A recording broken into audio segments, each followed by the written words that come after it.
MZ Talks Boxing.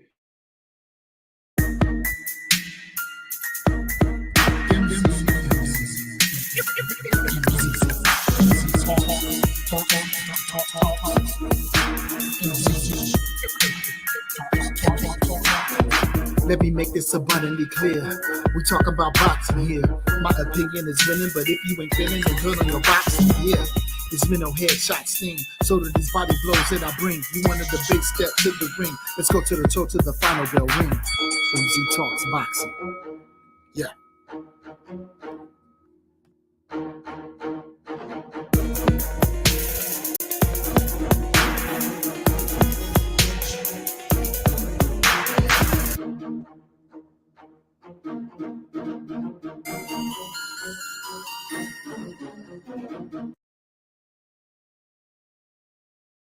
Man, MZ up in the house. Y'all know I'm a little late, but you know we on Black Folks Time today. Better late than never. I'm going to do it like I always do. I'm going to sit back, chill a little bit, let my brothers and sisters get in. I know I'm late, but they going to look it up. I'm sitting here chilling with my baby girl, Kamuff, a.k.a. Lavoya, a.k.a. Kamuff. Y'all know the one I always bragged about, playing volleyball and all that kind of stuff. Now she's into rugby. Her friend is talking about being a boxer. I'm like, okay, you know, whatever clever, I'm all for it. So I sit back, get things set up so I can get ready to have a true conversation because I know there's some stuff to talk about. It's a lot of boxing that's been going on. And matter of fact, say what's up, Kamal. Say what's up to the people. Hi, everybody. Oh, look at that. Hi, everybody. We got somebody that joined into the spot. Who we got out there? Talk to me. So you go to, what's the college you going to nowadays? I go to Trinity University.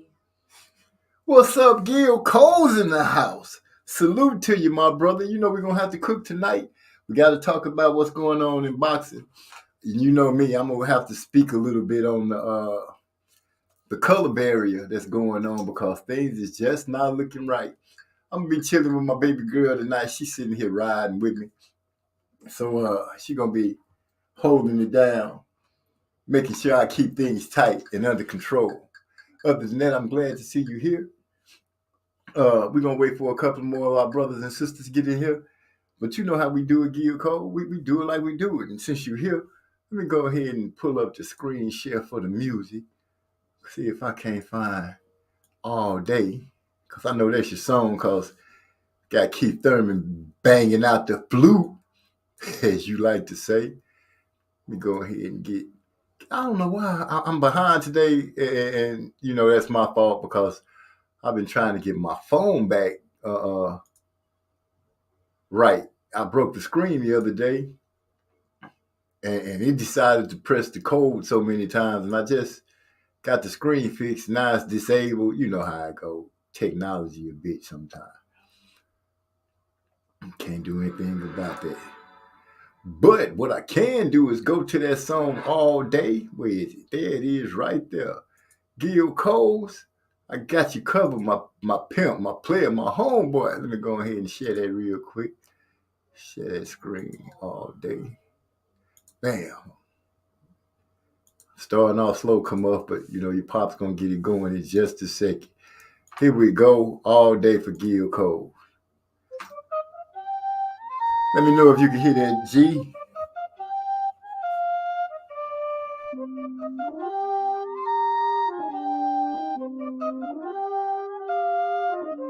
We go harder than concrete. Me and my partners get smoked out.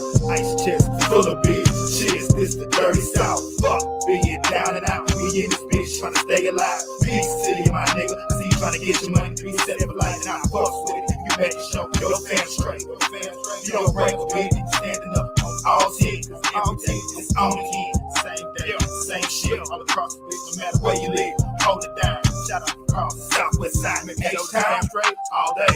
All day, all day. Get your money and it can't wait. All day, all day, all day. Where it's real and it's no fakes. All day, all day, real shit. All day, trying to stay out the way. All day, all day, all day. Making sure that the fam straight. All day, all day, all day. Get your money and it can't wait. All day, all day, all day. Where it's real and it's no fakes. All day, real nigga, real shit. All day, trying to stay out the way. All day, all day, all day. Making sure my family's straight. Doing what I do. Keep doing my beats. Making sure my family eats. Saying little prayers. I'm glad I got to know ya. I'll be here till the end. I'm the lonely bastard ride. Making sure that the fam straight. All day, all day, all day. Get your money and it can't wait. All day, all day, all day. Where it's real and it's no fakes. All day, real day, real shit. All day, trying to stay out the way. All day, all day, all day. Making sure that the fam straight. All day, all day, all day. Get your money and it can't wait. All day, all day, all day. Where it's real and it's no fakes. All day, real day, real shit. All day, trying to stay out the way. All day, all day, all day. I break bread with my kinfolk and I don't sleep. They can't need, they can't need, and I don't sleep until I make a way for my kinfolk. Guard dog up all night, making sure everybody sleep tight. Checking the perimeter with that thing on me, making sure that it's alright. I never leave my post alone, even if it means posting alone. I ain't talking about call, I'm talking about literally leaving my post alone. Some people live under the pressure. Oh no, not see. I'm gonna make sure that my family always equal up to me. Making sure that the fam straight. All day, all day, all day. Get your money and it can't wait. All day, all day, all day. Where it's real and it's no fakes. All day, real day, real shit. All day, trying to stay out the way. All day, all day, all day. Making sure that the fam straight. All day, all day, all day. Get your money and it can't wait. All day, all day, all day. Where it's real and it's no fakes. All day, real day, real shit. All day, trying to stay out the way. All day, all day, I got that retired money, so the fam is good. Bought a home out in the country, moved us out of the hood. When circumstances were bad, we converted to good. Every time they said I couldn't, I showed them I could. These haters plotting my downfall, I'm wishing you would. We 10 steps ahead of you. You better Marlo in the house, Nigga, you salute should my brother. Understand this boy don't play. Regardless of what you say, we bring that heat all day. Let go. Man, y'all know what it is. That's all day. We doing it like we do it. Salute to Marlo's Corner. Glad you stopped through, man. I got here a little late, but you know how I go. We're going to do it like we do it. I try to let little things build up, and then we get to cooking like we usually cook. Hopefully, we get a little circle around up in here because I want to speak on. Did you guys see the Amir Khan Kell Brook fight? And Khan got beat up. It was the battle of the two old dudes that's kind of like need to be retired because I don't think Kell Brook got enough still in him to be running around trying to fight these dudes that's on the move right now. But, you know, I'm just putting that out there to let you guys know what I will be touching on. But, yeah, I'm going to talk about Kell Brook and Amir Khan. Bomac let himself get into a debate with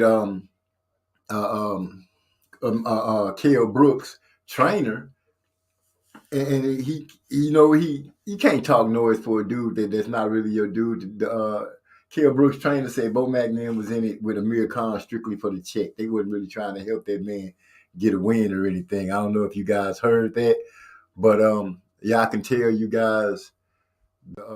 Look who we got here. We got King of Kings stepping in the house. My brother, what's going on, man? Let me add him in. What's going on, King? How you doing, MZ, man? How you doing tonight, my brother? Man, it's good to see you. Good to hear from you. Glad you stepped in.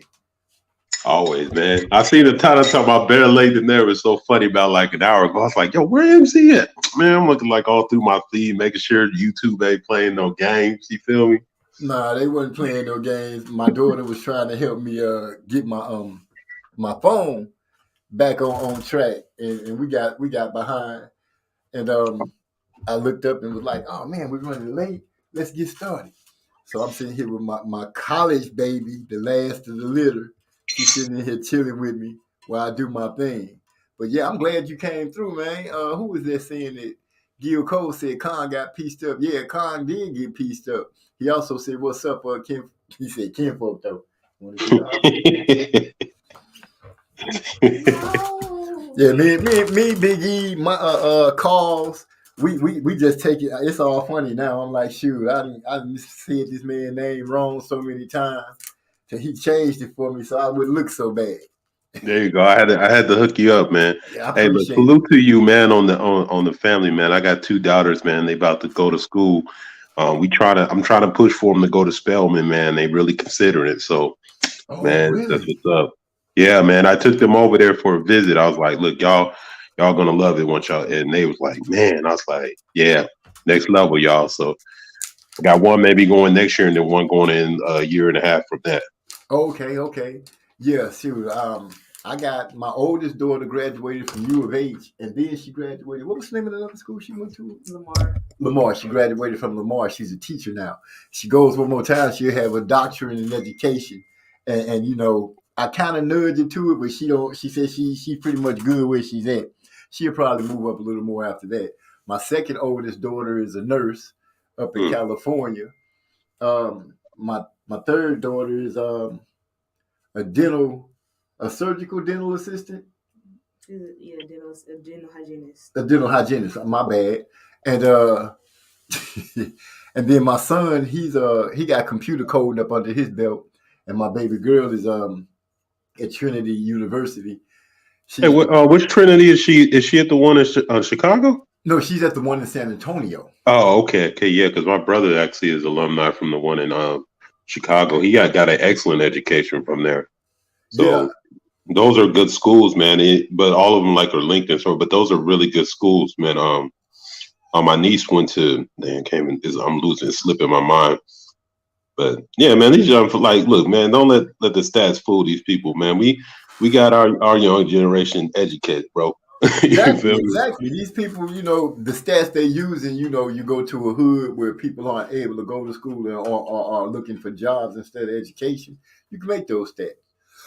But when you go to a family, to areas where people are considering family and doing everything they can, then you get different stats. And you know, I know education is very important, so that's something that all my children, I'm glad they took to it, and I didn't have to fight with them about it. Mm-hmm. Oh no! Go ahead, King. Like I said, I got you. Yeah, man. I'm sorry to divert it, but yeah, let's get back on Khan getting that ass whoop, man. It seemed like I was one of the few people that actually picked Kell Brook, but that's just because I've always rocked with Kell Brook. I've seen him lose fights. People could say he quit or whatever, but I know he's a full load. And when a guy's been wanting for 10 years to prove that he's the best in his country against another dude that just been lingering, I seen disaster coming. Right, he was beating up on him and talking to him the whole time. Oh, you like that? You like that? Yeah, you know. What's his favorite statement? What's the word he used before he started talking about the chocolate brownies? Some word he used. I cannot think of it. It's gonna come to me. Come to me. But Bomac let himself get suckered into an argument with with Brooks' trainer. Mm-hmm. It's an interview on Sky Sports, and they get him and Dominique Ingle. That's his name, Dominique Ingle, and Bomac getting to it, and the dude tell me straight up, he was like, "Man, y'all just you in it for a check. Y'all just got Khan out here trying to get his money." Kell Brook wanted this fight. Khan didn't want this fight. You know, he went deep and hard because he was pretty much, in my opinion, he was poking at Bomac because he was like, yeah, he been all quiet and he ain't got too much to say. And Bomac was like, oh man, Kell ain't got nothing for Khan, and he just started going off. And I was like, dude, I don't think, you know, because I couldn't really lean toward either one because Kell really disappointed me when he fought Crawford and he got hit with that over the jab, and the way he fell down and up against the ropes. I was like, dude, you fell down like this man hit you with a brick. I think, nah, man, but you know, this is why I put like this. You know, I watch weigh-ins and stuff. I think he was a dead man in that fight with Crawford. He did not. He looked at like you know, and they said that he didn't train that well. Look, man, if you go into a training camp and all you doing is trying to lose weight, the last time I seen somebody kind of no, it ain't nearly as bad because De La Hoya looked horrible when he fought Pacquiao. But you know what I'm saying? Some fighters, man, they just it's a fat camp. It's a fat camp instead of and I think he just came in there, man. And Crawford, like, you know, Crawford's the opportunist. He gets dudes. He don't deliberately do it. No, I don't know. Maybe he do deliberately do it, but that Kell Brook, man. But at the end of the day, even if you take that loss and you took any of his KOs, still do not compare to Khan, the who should be selling mattresses after he finish his boxing because he know about sleeping. There ain't no way in the world. I'm sorry, because if we're going by chins, even with that extra resume added onto the end of Brooks' file, Khan still got him. And like I said, Brooks is still stronger, man. He's a big. You know, people always used to say about how big Earl Spence was, man, but Kell Brook is big for a 147-pounder, man. Right. And he was putting them bees on Khan. He was beating them up. I was like, man, look at Khan's face after the fight. It looked like he was in a fight. Khan looked like he was in a fight after the fight. He was tatted red on the forehead, on the cheeks, around the eyes. The dude looked like he had been in a fight. And Kell Brook looked pretty copacetic. Like, yeah, I went out there and had a little workout. You know, evidently, he wasn't ready for me. I knew for 10 years. I knew. And he said that what he really wanted to do, Kell Brooks, what he really wanted to. I saw him in another interview, and he was saying, you know, Khan lucky they stopped it because what he wanted to do was knock Khan out and stand over him and tell him, I told you I was the best. He literally said that. I was like, ooh, Kell Brook trying to go hard to paint on Khan. Yeah, I think he carried Khan a little bit, not carried in a good way. I think he wanted to beat on him for a while. Like, he kind of reminded me how Hopkins used to do people like that, just beat on him for a while. And that's what he was doing. It was just like, man, it's like, damn, like, if he double up the jab, he might end the fight. Nah, this fool just wanted to hit on him and talk to him crazy. Yeah, man. I don't know what Khan did to him over there in the UK. But or maybe it's just that the UK took to Khan a little more than they took to Brook. And I could see that, seeing it, you know, they both from over there, but that skin tone is a hell of a thing, man. It's almost as bad a drug as cocaine. I think that even worse though is, okay, like, even if you saying, like, let's say we both from the same area and then everybody takes to you, right? Right. But here's the thing. And they take to you, like, because they're like, oh, he's the better fighter. You know, he got the gold medal, or I don't know what medal Khan won. I don't know. I guess he won some medal. I don't remember. But that might work if I'm not in the same division where I can prove you're not better than me. So I think that's what really make it sting for Brook, because it's like they're not only riding with you, probably saying you're better than me. You're saying it to me. But then they're not even forcing you to prove it. It's like you could prove this any day of the week, and you're not even trying to do it. When you look deep into it, you're right. He didn't try to prove it, but when you say they didn't make you have to prove it, you know, at certain points in De La Hoya, Shane Mosley, all them, they got to certain points where they didn't have to prove it anymore, where they could just, hey, I'll do it when I'm ready type thing.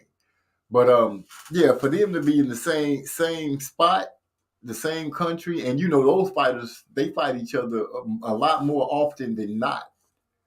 And for those two to not have fought after all this time, yeah, I'm sure Kell Brook, he was elated. You know, it was a lot taken off of him. He finally got a chance to prove to all his countrymen that he's the man. Something that our fighters don't really get to do. Hey, let me add on to that point, though, that you made about, you know, but the difference is Bradis Prescott eliminated Khan ever trying to say, oh, I'll prove it when I'm ready. You got he was knocked out early against a dude that he should have never lost to.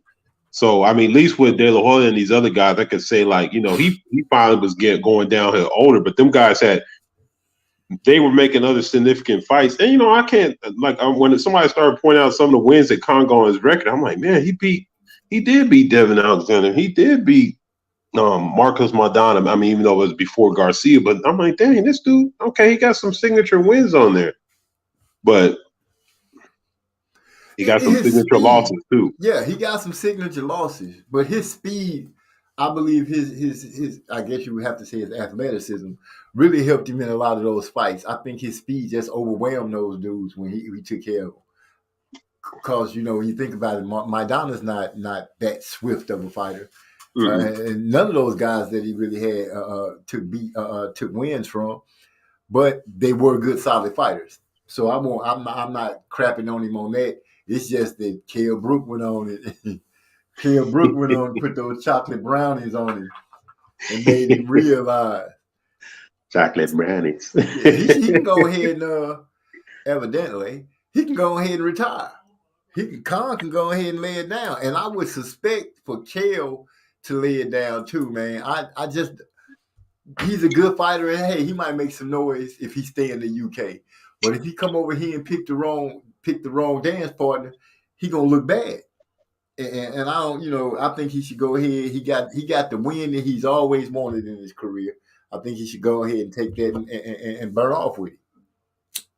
Yeah, they packed the house out. I heard Kell got a good payday for that fight. He made some excellent money, and his family and his mom and them want him to retire. I don't see that. To me, it's nothing but downhill from here. I don't think he need to listen, because they were asking him after the fight, talking about one of these little vulture ass new dudes, Connor Benn, talking about he want to fight. Man, I'm like you first you talking about Adrian Broner. Now you talking about you making me not like you because you an opportunist. You ain't trying to beat. It's not even about a name. It's just you clearly know that these dudes are not in a position to beat you, and you want to challenge them. Like you a young fighter, go out here and knock out one of the young bucks. You know what I mean?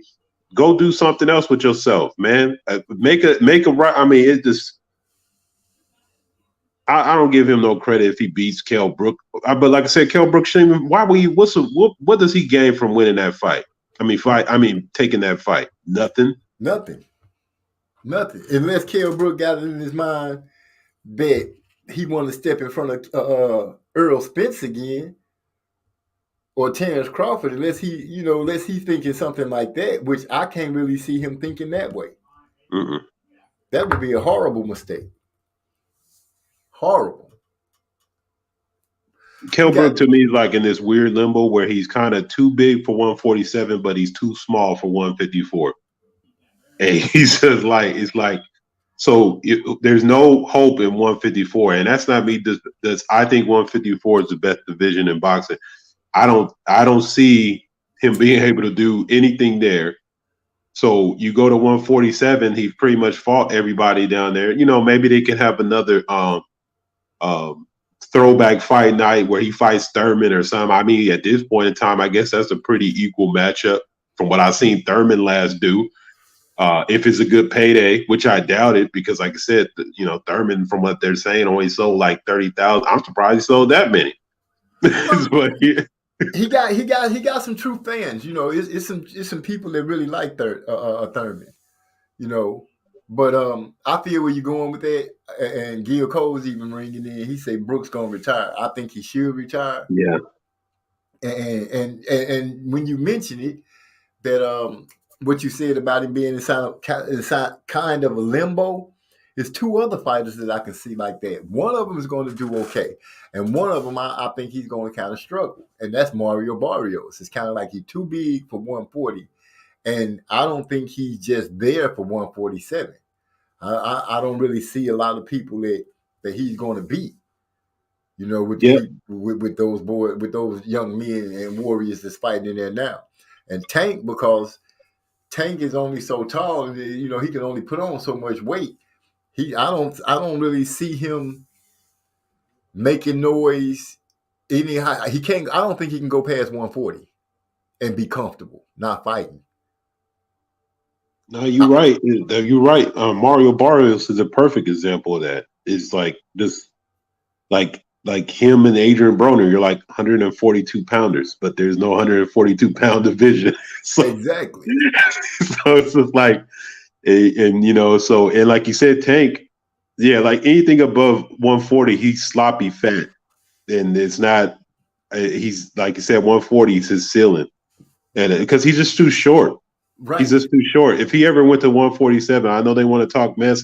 Hey, I got enough respect for Thurman, even at his advanced age, to have enough length to avoid little Tank from knocking him out.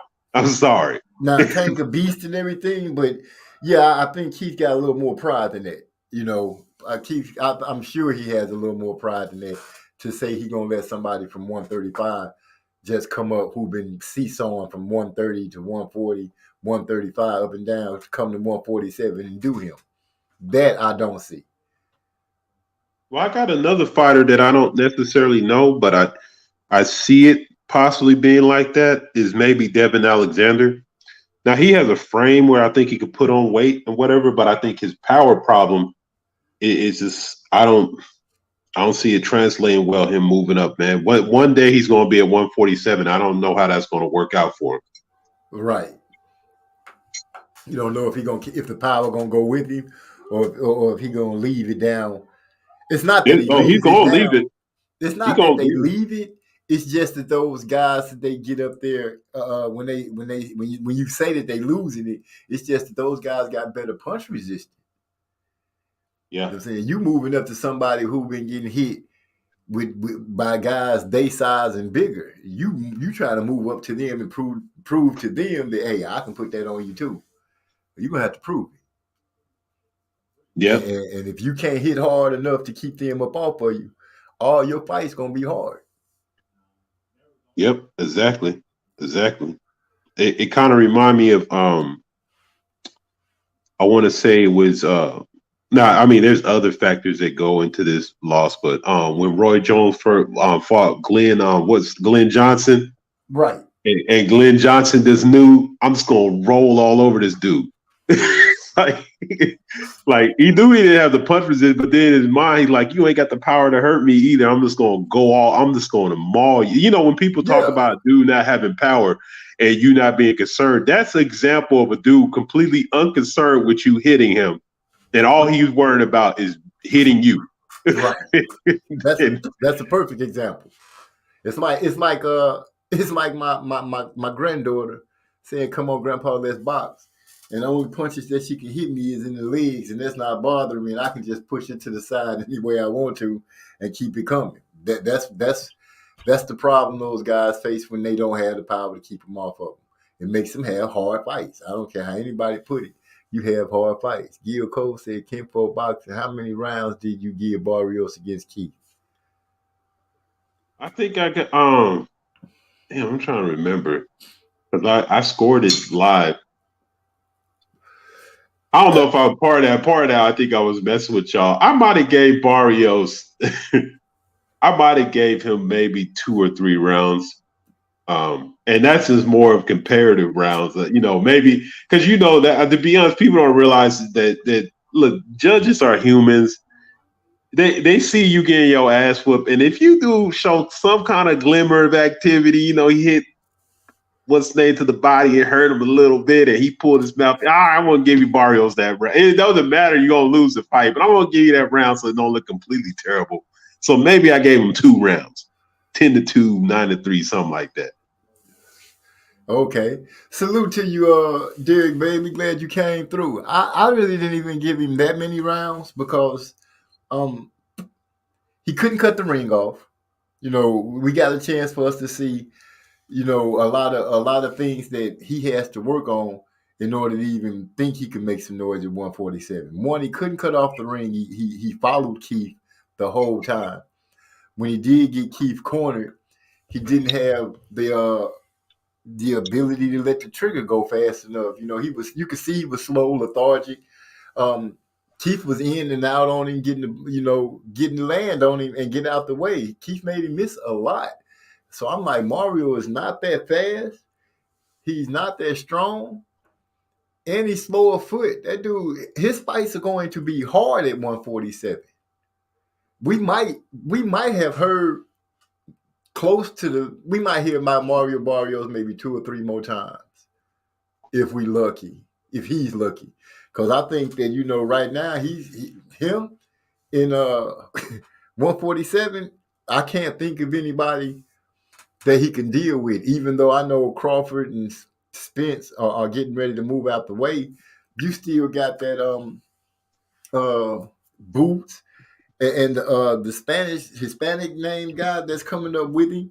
You still Ortiz. got Ortiz. You still got those two dudes, and it's a couple other cats that's running that's lurking around that's getting ready to start showing their heads. So yeah, Mario. I don't know. We might. But let's keep it a buck though. I mean, let's be honest. Mario Barrios is a fucking paper champion. We talking about him being a champion at 140, where we know there's an undisputed champion in that division. So that belt is a paper belt. That's not. He wasn't nothing in that division. Like, the reason we know him is because Tank pulled him out the water and he was tall and he knocked him out. Like, it's like we. Well, you know what? You know what? What you just said, you have corrected me, because you know I'm in San Antonio and I know about Mario's because I've been telling Big E them. Matter of fact, Big E in the house, salute to you, bro. I was one of the people that was giving him props for his belt, because you know I'm in San Antonio, so I'm like I'm giving it to him. But you're right, Josh Taylor is the man at 140, and nobody else is anything. So you're right. He's just a 140 pounder that moved up.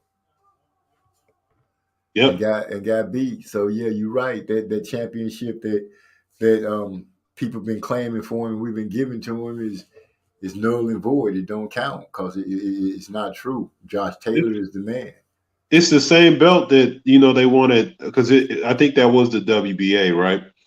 It's the same belt that they want to give Triple G credit for breaking Bernard Hopkins' record, which we all know is ludicrous. That's not a real belt. That's a paper belt.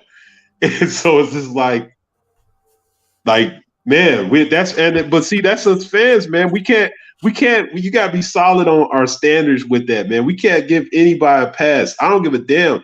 If that same belt Earl Spence had, I'd be like, man, you ain't no real. Like, I'd be like, you ain't no real champ, dog. Like, Spence and Wilder, they're my favorite. Like, some of my favorite fighters. If Wilder had that belt, I'm like, that nigga is not the world champion. Like, what are y'all talking about? Anytime anybody has that it literally is called regular. Who wants a belt where you call regular? Right. Champion. What does that mean? What you mean I'm the regular champion? What does that mean? Like, that's so insulting. Yeah, man. You the average. Yeah, you regular good. Yeah. You know what I'm saying? Like, what? That's that whole ass nigga way of thinking right there. That's what that is. Gil Cole say, I bet Keith would knock out Mikey too. Yeah, Mikey is another one that to me is in the no man's land of weight classes. Because I don't see him beating up any 147 pounders, not the good ones. No. I don't see him doing anything with the good ones. So, yeah, the way he got smacked around by Earl, who was just boxing him, any of those mean ones wear his ass out. Boots would beat him up. I think Ortiz would beat him up. Well, I think Mikey's small enough that he actually could make 140, but that would be a death sentence. At least at 147, he losing them fights. He could just keep on pulling the older, bigger than me bullshit. Like, could you imagine Mikey going down to 140 and fighting Josh Taylor? That is a massacre. Oh, but you know what? That would sell. Yeah, that would get a lot of people interested. Oh, Mikey Garcia and Josh Taylor. Those Scottish people would be all over that. Oh, we're about to break him. I don't know how good of an accent that is, but I imagine that's how they be saying. Hey, we need to start a Mexico-Scottish rivalry. Like, you know what I'm saying? Can across the water rivalry. Be so mean. That'd be a mean rivalry, because those Mexican people, they can be mean, and those Scottish people are mean too. Yeah, they'll be talking shit. And they both drink. They both drink. Man, they'll be lit and be fighting, playing the Scottish music and the Mexican music. They'll be all mixed together. I can see that just like, whoa, they are going at it out there. That tickets will be selling. Everybody be buying that pay-per-view, because you never know what you would get in something like that. It'd be wild as hell. Wow. Two volatile type people drinking and fighting. Who the best? Come on. Mm. Yeah, because you know they gonna bring their horns and they gonna bring them bagpipes. It's gonna be a disaster. And they every gonna be round. out there jamming. They gonna, and I don't know how those bagpipes, however they be doing, but they gonna be out there doing it William Wallace style. Yeah. Man, that'd be tight, man. Man, that'd be tight. I'd be trying to. I would watch that fight. I'd be spending hard. Oh, I'm going to see that pay-per-view wherever, whatever. Yep. I will watch that in a heartbeat. But like I said, that's just another person, Mikey, man. I just think he slowly, like, he's at that crossroads, man. I think he's not making much noise in the division. The Young Bucks at 147 is so fierce that it's just not. It's like, not possible. No, right. It's just not. You're right. And they're not really old because what? Terrence Crawford just 33, right? Yeah. Yep. Spence is like what, 31? Mm-hmm. So they not old by no sense. And you know, Crawford haven't been taking beatings. Spence haven't been taking beatings. Keith has been resting for a while, but I'm pretty sure that if he keep working and get his timing and stuff back right, Keith's gonna be somebody to have to deal with. He ain't gonna just move away out the way easy. He gonna make them have to deal with it. Yeah, we always forget, man, and you know, you gotta take into fruition a lot of the great fights we talk about, even when we talk about Hagler and Sugar Ray and all them guys they were older when a lot of these big fights happened. But we live in an era where, you know, with these guys not fighting as often, with them resting, with, you know, better medical and all this other stuff, you know, you might be able to draw a few extra years out of the smaller fighters that you normally wouldn't have gotten back in the day. And the guys still being at elite level. Right. So, you know, even just something as small as like being aware of nutrition and the way they train and doing body scans and making sure, you know, so there's certain things that just the longevity of a fighter is better. Whereas, like, you know, 2 years ago, if you were 33, it's over, he's washed. You know what I mean? But now that's not the case. The science is picked up in the sport, so that does help stretch them out and get them a little longevity. Gil Cole said, "See, lately it's been cool to hate on Keith. Keith's gonna get another title shot, and it ain't gonna be funny no more." Hey, Gil, you're probably right. I'm gonna say Keith is gonna be a force again, you know, but he gonna have to move a little faster than what he's moving if he wants to get up there with the ones that if he gets back up there and he gets to fight Crawford or Spence or both, then people will be like, oh, he came back and he did that. But if he missed the opportunity to fight them, that's gonna hover bad over his legacy. That's just my idea of it. I'm not for sure how anybody else think. Gil Cole is saluting Big E, Derek Bailey. Okay, I'm glad to see everybody getting along. Bailey said facts. I think that's what you were speaking about earlier, King. And Gil Cole said Haney got the WBC Pride belt. No, he does not. Haney is the WBC champion. Yeah. Well, no matter how anybody want to put it, no matter how Suleiman want to put it, Haney was the champion before the franchise belt ever even showed up in the 135 weight division. So when it comes to that, Haney, Kambosos need to see Haney. I don't care what they say, that franchise belt, if nobody has paid attention, only the people is riding with them to get away from fighting these black fighters. I'm gonna just go on and start saying it. I'm not being fictitious with it or anything like that. I'm just telling you the way I see it. And right now, I'm just seeing an overflux of these people just bouncing around these champions and not fighting them for whatever reason. Haney deserves a chance to fight for this belt, no matter what anybody says. Yeah, that NBA belt, it only exists. What's funny is it only exists in two divisions. If the whole that, like I said, you can't listen to nothing Suleiman says, man. I seen Suleiman try to have the WC declare bankruptcy the last time they got sued over the stuff they do. So I mean, you guys gotta. Unfortunately, like I said, because people can't universally understand that every situation is the same. But yes, that belt is traced back to Devin Haney. So it is what it is. Whatever that is, that token that they're passing around, even ESPN and all these other places, when they show the undisputed champions, the last one that they added was Canelo. T.O. was not on there. Lomachenko was not on there. Kambosos is not on there. Well, there it is. There it is. Oh, man. Gil Coles says, I agree 100%. Master Rod just stepped into the house. What's good? Ooh, excuse me. You all right, G? Man, that came out of nowhere. What's good, bro? Glad to see you stop through. We got Hyphy up in here. Hyphy said Haney is the Hug Fest organization champion. 11th round versus Linares. 37 hugs, no punches. Whatever, Hyphy. Look, Hyphy bragging, man. Hyphy is the one that started that looking at Errol Spence nipple thing, man. Hyphy be on some weird stuff sometimes, man. I can't do it, man. Like, who watching a boxing match and say that? He started there saying, "Oh, he's on steroids because his nipples sit out like this." Hey, man, I hate when people say stuff like that because I'm like, I don't even thinking about stuff like this. What is y'all looking at? Like, come on. Yeah, that is kind of crazy. That is kind of crazy. Suleiman on some bullshit. That's right, Jerry Bailey speaking to Hyphy. Yeah. So where were we? Speaking of Terrence Crawford, since I did speak his name up, I saw somebody saying that he was going to drop his belt and go to 154.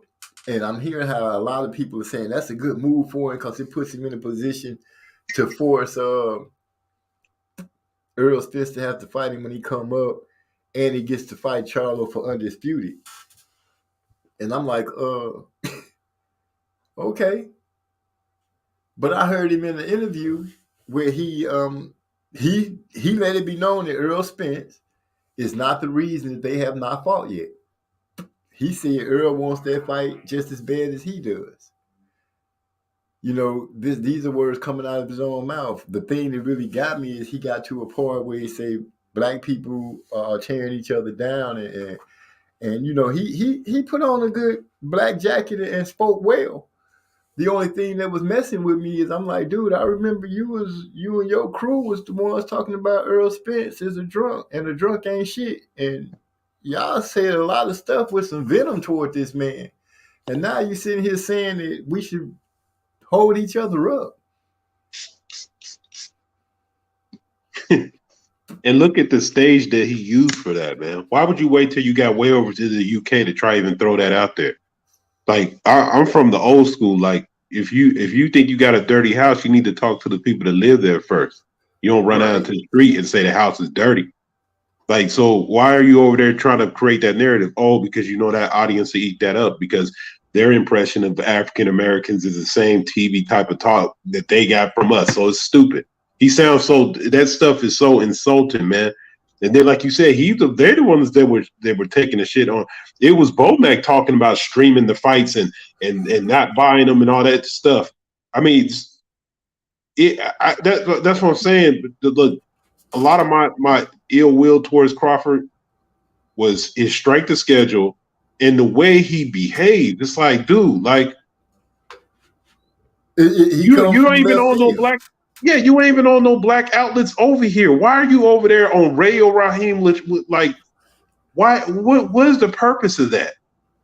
And I don't care what nobody says, man. That has to look. Let's be honest. It's a coon channel, and you can say it's not or whatever. But he exposed himself when he said "your people" to Wilder as if he wasn't a black person. That's all you need to know about the person you decide to say this to. He's a Crawford impression that it's black fans. No, Spence got all kind of flavors of fans. You got all kind of flavors of fans. Why are we trying to make up your mind? But and that him moving up to 154 is cap. I'm sorry. Like, I wish he would move up to 154 and get murdered by Charlo. Like, I know that's a good matchup and all this stuff, but I hope if he do that, I hope Charlo beats the brakes off him and shuts him up. And I ain't much of a Charlo fan. It's just that to me is a duck. You just kept, like you said, he's saying he want to fight Earl. Earl saying the fight is next. It's going to look like every time the situation gets hot, you want to leave out of Dodge. And it's still the same publication now. Maybe you can force the WO for you to get a title shot. If Charlo hasn't even got that belt yet. So even if he unifies it, that fight is got postponed again. Why are you even talking about that? Maybe you should be asking Thurman, so y'all can mix it up, so you can have a fight in between you and Earl Spence, and then you and Earl Spence be talking about or Ugas, because there ain't no guarantee that Earl wins that fight, and y'all should be talking about the unification for Undisputed in the fall and call it a wrap. Like, I don't understand him, man. He's weird. Yeah, I have said plenty of times I respected the man fighting game, but sometimes when he do interviews, he come out of left field. And this was one of those times. And like I said, Bomac got pulled into that argument with Brooks' trainer, where he started speaking, but that's how you get him. And he pulled him right out there. And now, when they ask, well, what do you think went wrong with Khan? And, well, he was jabbing and moving, giving lateral movement. He was doing okay. I'm like, well, shit. when was that happening? Because every time I looked, he was taking a punch to the face off a jab or a hook. Was Bomac watching the fight? I don't know, but when he said that, I was like, dang, man, I'm really thinking, since that dude said, did you just take this? You just had Khan over there so y'all can get paid off of it?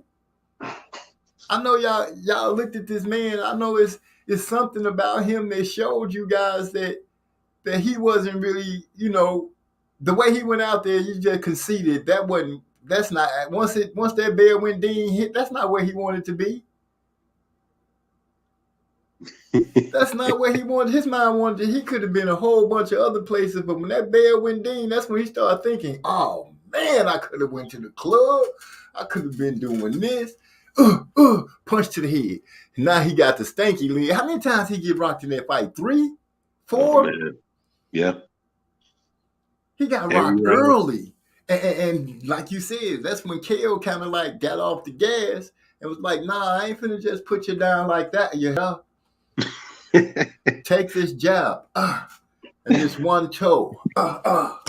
And this, I can't do it like them, but like you said, he was punching this man in the face and talking noise to him with that old crazy accent. Here, take a chocolate brownie. I know, with a big smile on his face. That's a nightmare, man. Kell Brook came at him like a freight train. I don't know what they were supposed to do. Like, man, people living off. Like, this is the thing I brought up about Bomac, man. And like you said, Kell Brook's trainer, man, I've seen him go in like that on people. I've seen him do it when Earl Spence came over there. He was going at Spence's trainer and stuff. He'll draw some shit out of you. And he was right, man. Like, it's like, what was y'all teaching this dude? But my thing is, okay, let's evaluate Bomac. What fighter besides Crawford that we can say there's a signature fire for Bomac? Other than Crawford, nobody. So if Virgil Hill, who I feel is a respected trainer, who I've seen work with several guys, can't do nothing with Khan, why should I think Bomac, because you got one of the elite fighters in the game, can suddenly teach him something, even if you get him working? Like, I've never heard Khan having a work ethic problem. Like, I don't remember that ever being. I don't ever remember before a fight someone like, man, Khan gonna lose his fight because he wasn't training. Right. So to say that he worked hard and pushed through everything like you wanted him to really doesn't say anything, because that's what he always done. It's just that his defense, he liked to go straight back and or sit there and throw combinations with his chin in there and get caught. Yep. And that became his Achilles heel. Because people realize, oh, he's throwing fast, but he ain't protecting nothing. And if you just get one over one of those speed bullets that he's throwing, you're going to almost knock his chin off. That's the off button for Khan. It was so rhythmatic when Garcia did. He closed his eyes. He just knew it. I'm just gonna swing as hard as I can. I don't care what he throw. I'm just gonna swing as hard as I can. I'm gonna catch him and sleep him. And that's exactly what happened. It was just like beep beep beep beep beep beep beep. And he just like go to sleep. And when he go to sleep, he go to sleep hard. He just and freeze with it like and get that hard breathing that they be doing. Like, oh man, he out there, he breathing hard in a bitch right now. He is sleeping good. When he wake up, wake up. I guess after you get knocked out 2 or 3 times, you don't be embarrassed about it no more. Fuck it, I got knocked out. That's how he. I'm finna have another fight. Did you get knocked out your last fight? Yeah, but he ain't gonna do it. Shit, Kell Brook went out there and hit this man with everything. He was hitting with everything. I mean, and just it looked like he was enjoying the fight. Yeah. It looked like he was enjoying the fight. Khan, not so much. Khan looked like he was like, man, when is the bell gonna ring? He ain't hitting me enough to make me like, once I get wobbly, I could just fall because he hit me. Nah, he hit me, let y'all see me get wobbled and get straight again. Yeah. Take some milk with that brownie. Look at them legs. And you look wobbly. You look unsteady to me, bro. Let me hit you with another chocolate brown. Bang! Oh, you look wobbly. He was talking so much shit. I was like, man, that's what I'm talking about, though. That's what I'm saying. That's why you go out like that. You just go out, raise your hand, like, yeah, told you. That's fighting. That's why I think it was entertaining, man. The whole setup. I mean, people can say, like, I got into beef with a bunch of UK fans over some other stuff, but man, they support their fighters, man. They didn't give a damn. These dudes was 2 older dudes. Nah, they've been waiting for this fight. Let's get it done. And they was in there hyped about it. You know what I'm saying? Yeah. Khan fans, not so much. But Brook fans, oh yeah. Khan fans was like, no, this cannot be happening. Y'all seen what it was. Y'all saw the writing on the wall. Hyphy says, Suleiman made Haney apologize for those comments he made about white fighters. He had to remind Haney he works on the WBC plantation. Made Haney buck dance. Now, you see how Hyphy could say that in one breath and then turn around and tell Derek Bailey, King do is talk about race and boxing. Race. What? Oh my God. Something else. Let me see. He got another one. He said Bomac had to have known Khan was far from being fight ready. No way Khan was doing good in sparring based on their performance. Now I heard he was giving Bud work. He had hurt Bud a couple times, like to the point they was talking about Reebok. I was playing. I ain't hearing that. The only thing I heard, this is what I heard. Somebody asked Bud, and Bud was like, "Yeah, we was working together and." And they was like, was it good work? And he said, I was doing stuff to help Khan. I wasn't getting any work out of it. I was there to help him. So, I'm like, what? What the fuck does that mean? It mean that all he was in there doing was he wasn't even really working Khan. That's what that means. I'm out there. I'm here for Khan. I'm here for Khan. What? So you gonna admit you gassing him up so that he think he's doing good? Dude, I'm telling you, they asked him. He was in the interview, and I didn't save it in my history. I should have. I missed it. But he said that, and I was like, for real? This the dude. This dude paying you. This dude paying you and for y'all to help him. And you here for him? You blocking punches and stuff and throwing some. Come on, man. Come on, man. Everything you should have been able to show him would have been able to help him. You Terrence Crawford, you pound for pound. But that's what it is. Black people got to come together and help each other. He said that.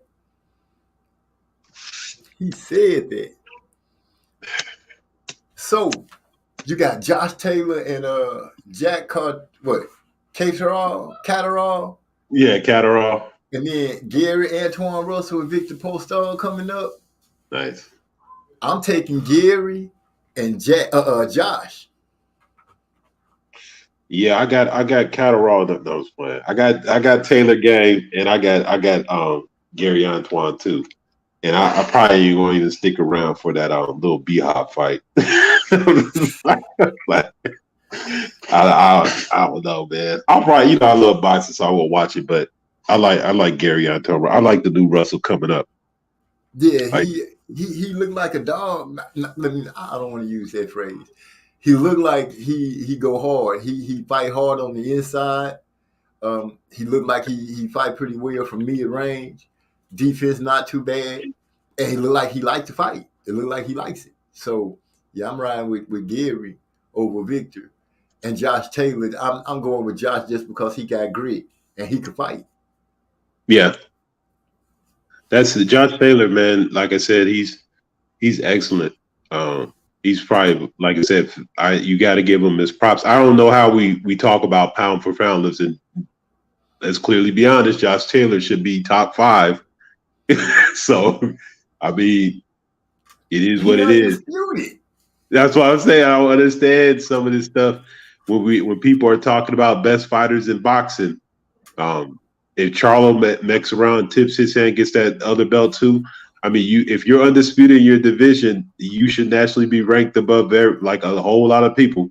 Right, exactly, without a doubt. No matter even if it's a champ, if they only a unified champ and you undisputed, you rank higher than them. Yep. And Hyphy say Taylor versus Catterall has received absolutely zero promotion. This is horrible promo for undisputed and prime fighter. I agree with you on that. You would think that you would be hearing about an undisputed fighter at 140 pounds and getting ready to defend. You rarely hear those words, an undisputed champion about to defend. Well, it's a homegrown fight. The whole reason Taylor came over here is because he hasn't got much fanfare. We know him because of his acclimates and the stuff he's done, but he's not. I mean, maybe in Scotland he's a big thing or whatever, but internationally, it's not like people know of him. It's unfortunate, but it is how boxing is. We just gotta understand that boxing's getting to a place where it's very marginalized, especially in America. But yeah, when you got people over here like Hyphy riding for it to go all kind of ways, only in America. Now let me not mess with Hyphy. No, it's true. Hyphy killing the sport slowly. He think that funny, but next thing you know, man, in a few years he'll be having us watch talk. We'll be having these same shows, but my stuff will be called King of Kings Soccer or some bullshit like that.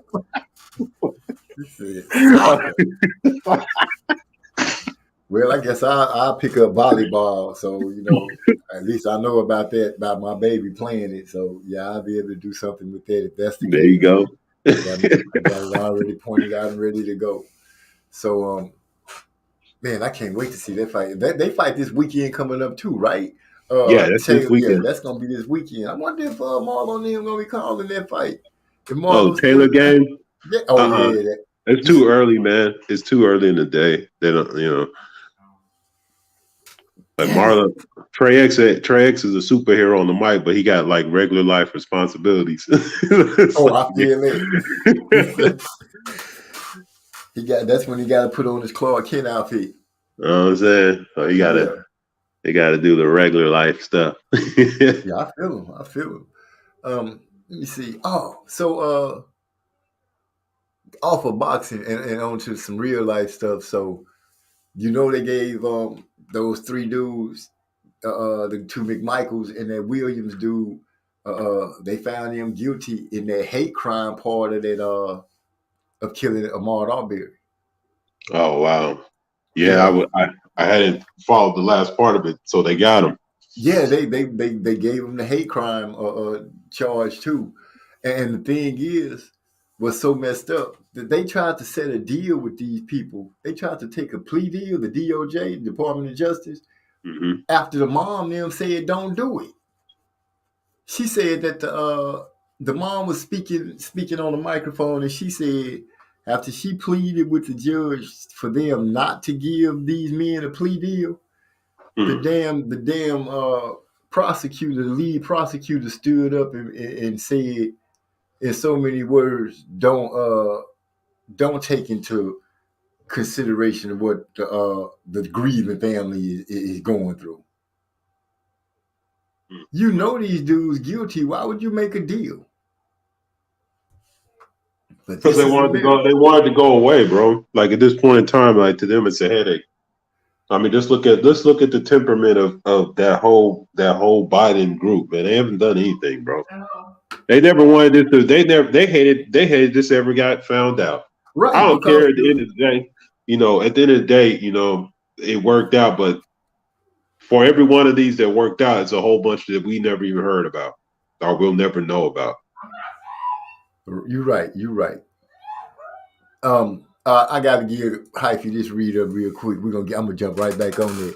It say most boxing fans claim they care about best versus the best. Taylor won the tournament, became undisputed, and these boxing channels barely discuss him. Hypocrites.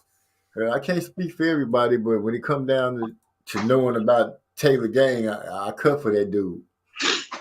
I cut for him. He can fight. Oh, he said plus it's early and plus it's on the zone. But back to those dudes. Yeah, you're right, man. The lady prosecutor who recused herself from it, who was holding up the fact, that's why the McMichaels didn't get charged right away, because she held the police off of them, because one of the McMichaels worked for her. When she turned the case over, she turned it over to another DA whose son worked in her office. So it was like she was giving the case to her boy to make sure nothing happened to these dudes. So she got charged. I had to go and dig up exactly what's going on with her, but they charged her ass for obstruction of justice. Yeah, because she tried to bury that shit. Exactly. So you seen the YouTube video about the young black dude playing basketball, and the kids was up there calling him the N word and making ape sounds and all kind of stuff like that, right? Yeah. So the principal of the school that he go to got on the loudspeaker and said, yeah, it was some kids at the game saying the N word and I guess faggot and all other kind of stuff. He just went through all the stuff they were saying, right? Mm-hmm. And his ass got in trouble.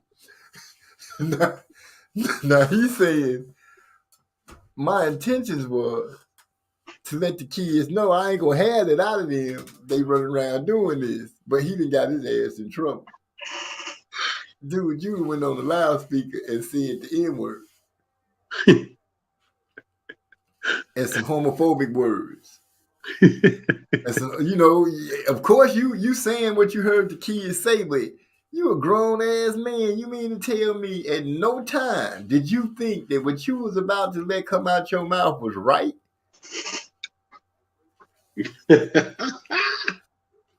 Look, man, I try to tell you, like, I don't know what we were supposed to be surprised by. I don't know why we were all shocked by seeing these videos. I mean, this shit's been going on. It's everybody. I don't know if it's black folks, if it's white folks. Everybody trying to fool themselves into some ideal that society ain't like this. Or I seen a girl do a video the other day, and she was bringing up people's reference to their white people's reference to their grandparents, and she broke down like the type of shit that went on with her grandparents and the stuff that they were trying to teach them.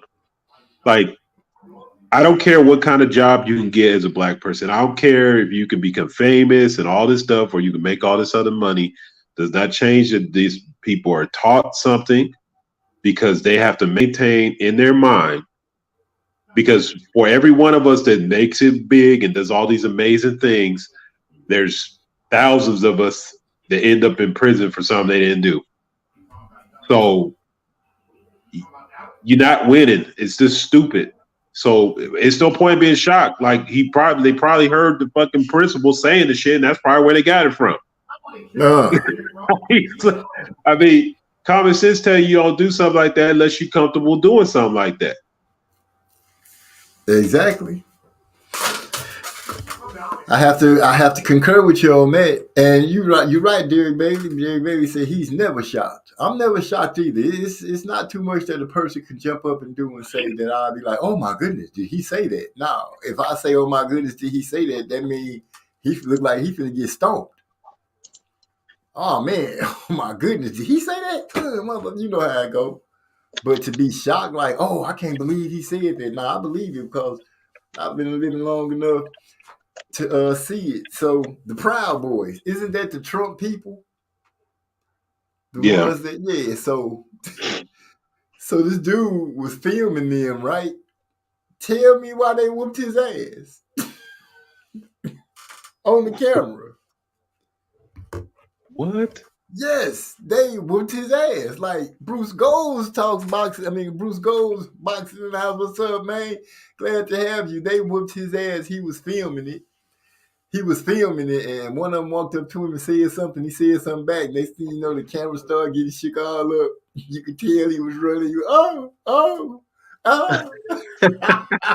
And they was on his ass, and next thing you know, you could see like they just whooped his ass, man. And when he got up, it's always a lady standing there talking about what happened. You see what the fuck happened? They were whooping my ass. That's what happened. What? Oh, why? What you do? It's always got to be your fault. Always got to be your fault. When the man straight just didn't do nothing, but they beat his ass. Oh, no, they just vicious, walking around just like a pack of dogs, just attacking folks. That's terrible. So, people just, like I said, man, people just, like, if it wasn't for y'all, like the corner and stuff like that, being able to talk to people that's civil, because sometimes you feel like you're on an island dealing with the world. You're like, man, these people really behaving like this? Man, believe you me. I sit back and I look at a lot of things that's going on and be like, really? That really happened? I've been how can I put it? I started looking at just different cases, going through different stuff, like, peeping it out. And I started seeing, I'm like, okay, a lot of these cases took place right around here.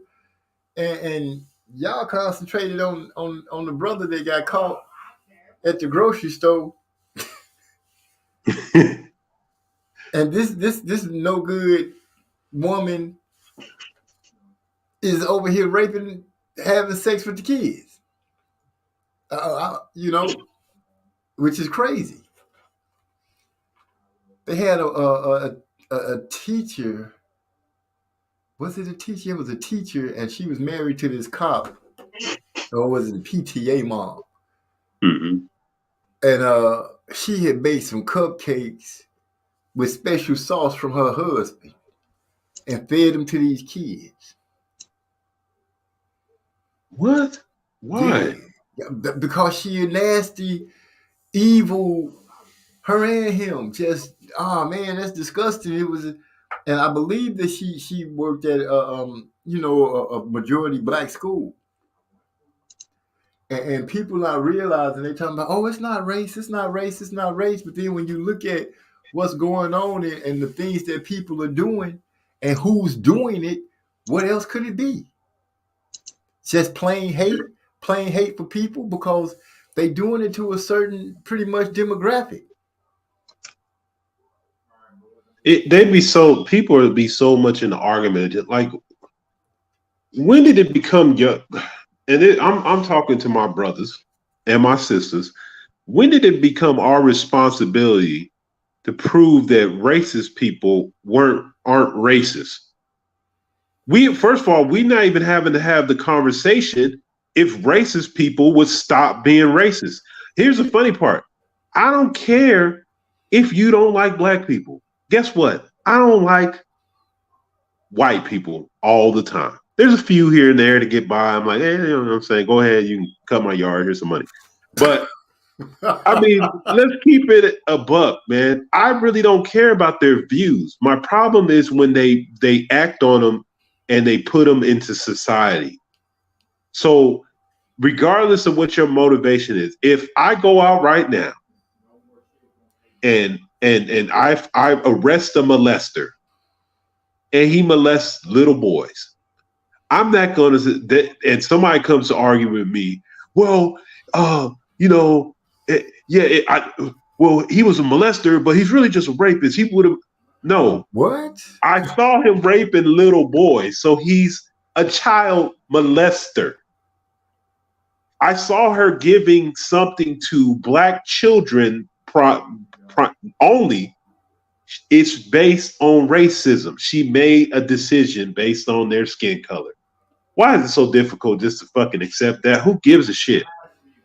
Like when with the argument they're not even concentrated on the fact that she did the shit. They're trying to figure out, they're arguing about the motives. Like that, like what? Yes, and that's usually the road that they go down first. Is what makes it racist because they did this, and I'm like, okay, are they doing it to anybody else? No, they doing it to specific people. They don't do it to what they consider their people. They don't do it to them, and it kills me because I'm like, instead of she going to court but people are making excuses. I'm like, how can you make an excuse? This lady she has earned the public's trust because she is a teacher. She's teaching people children. We don't know how many classes prior to this one where she got caught that she's done this to. No, we don't know how many children has been affected by this no good Neanderthalic woman and her husband. And then she flipped on him. They getting a divorce or whatever. She flipped on him. So she gonna testify on him so she barely, so she can get less time.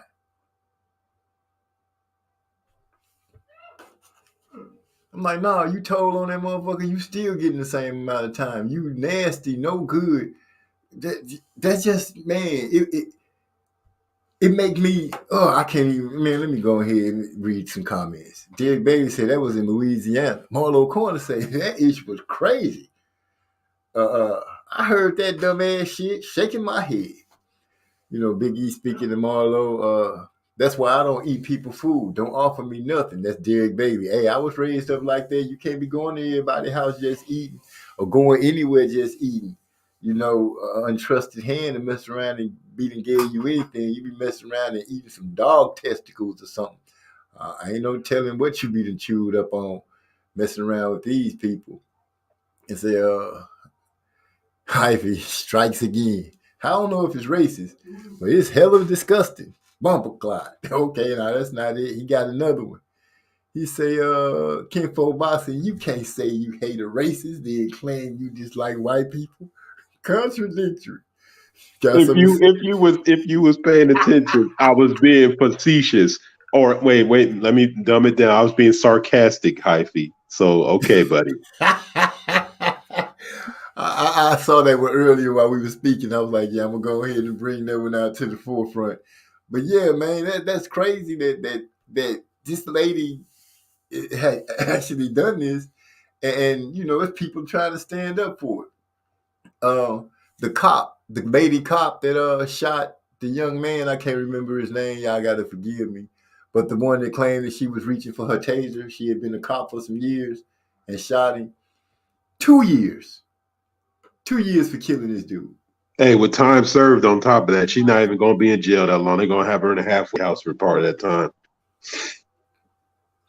And people say, I'm going to be honest, I get tired of the narrative of hearing folks say black people are complaining too much about things.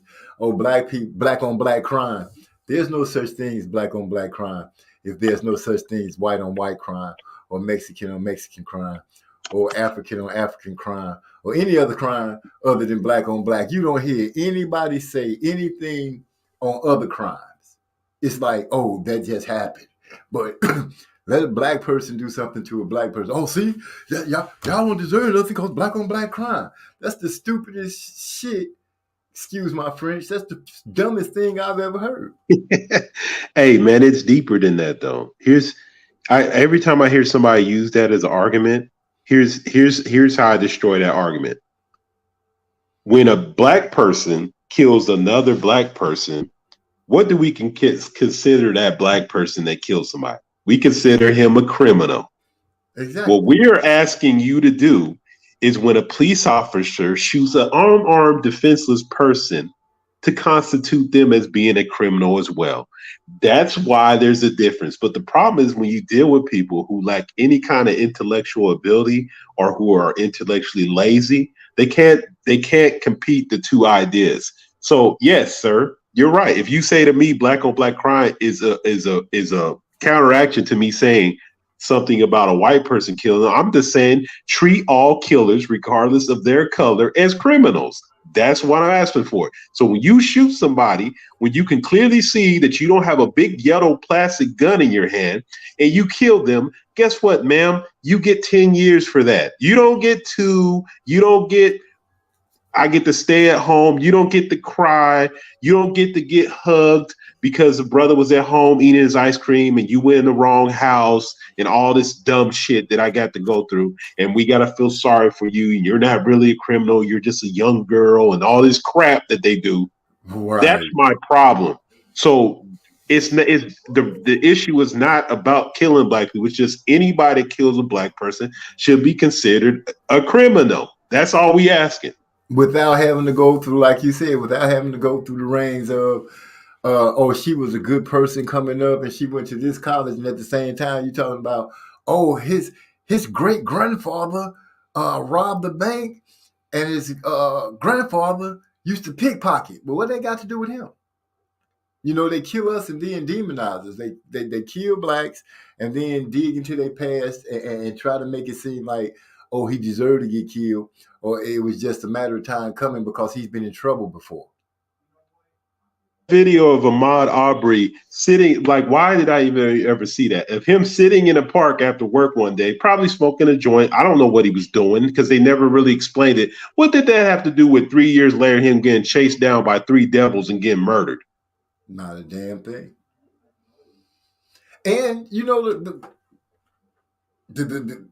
without that, you know, it shouldn't even matter that he was sitting in the park 3 months ago smoking weed, or they did bring up the fact, oh, he got arrested because he was stealing. Okay, he got arrested because he was stealing from a store.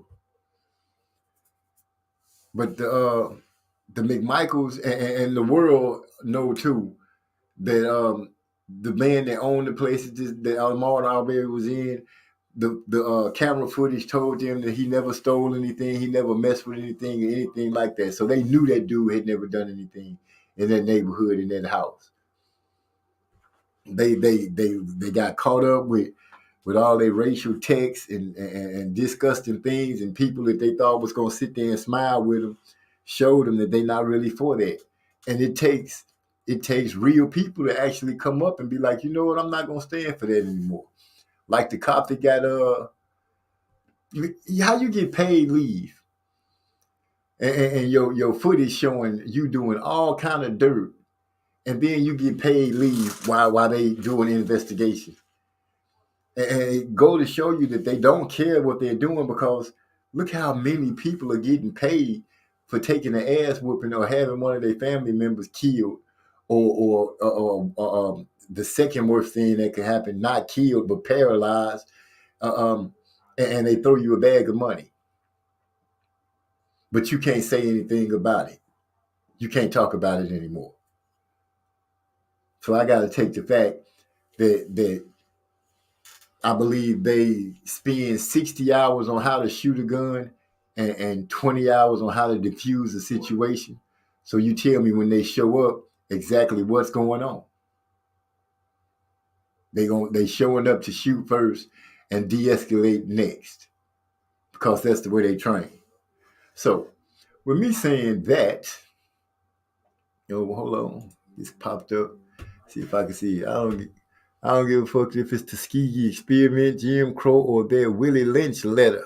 But our people are fed up, and the head shit is happening in plain sight, and they can't believe Master would do this.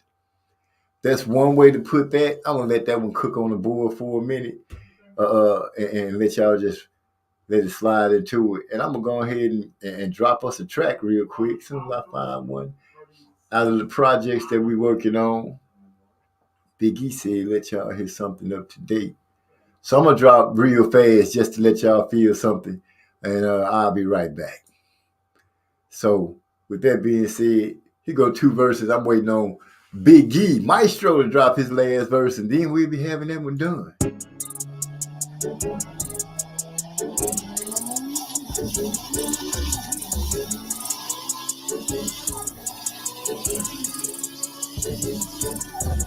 Here I come, here I come, here I come. Coming down the block real fast. Here I come, here I come, here I come.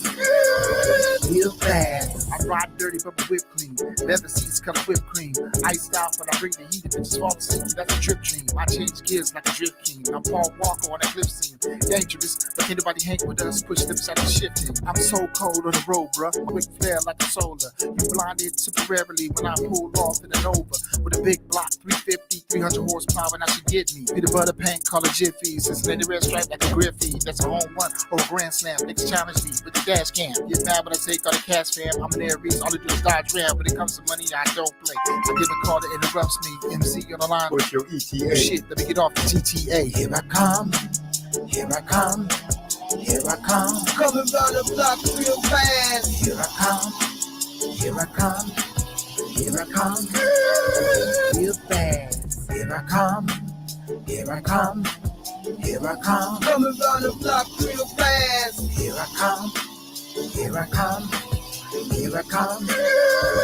Real fast. Race the X with the Mark 5. Speed racer couldn't keep it live. Hit the button just to start your engine. Place the button, watch me ride. Drop the top, roof the sky. Watching as the start roll by. Ain't been changing colors from the moment we started to ride. The way that they be talking, you would think that they owe me. That's the way them haters move. When they out there, they know that let's run way better. We are no longer homie. Hang in the air, let them know you don't care. I hit the gas, turn the block, hit the switches, let it drop, hit the volume, let it knock. That's the way I do it. Hit the horn, she come out. Y'all know what I'm talking about. Call a car, watch the way she leave my inside soaked out. Here I come, here I come, here I come. Coming down the block real fast. Here I come, here I come, here I come. Real fast. Here I come, here I come, here I come. Coming down the block real fast. Here I come, here I come, here I come. Real fast.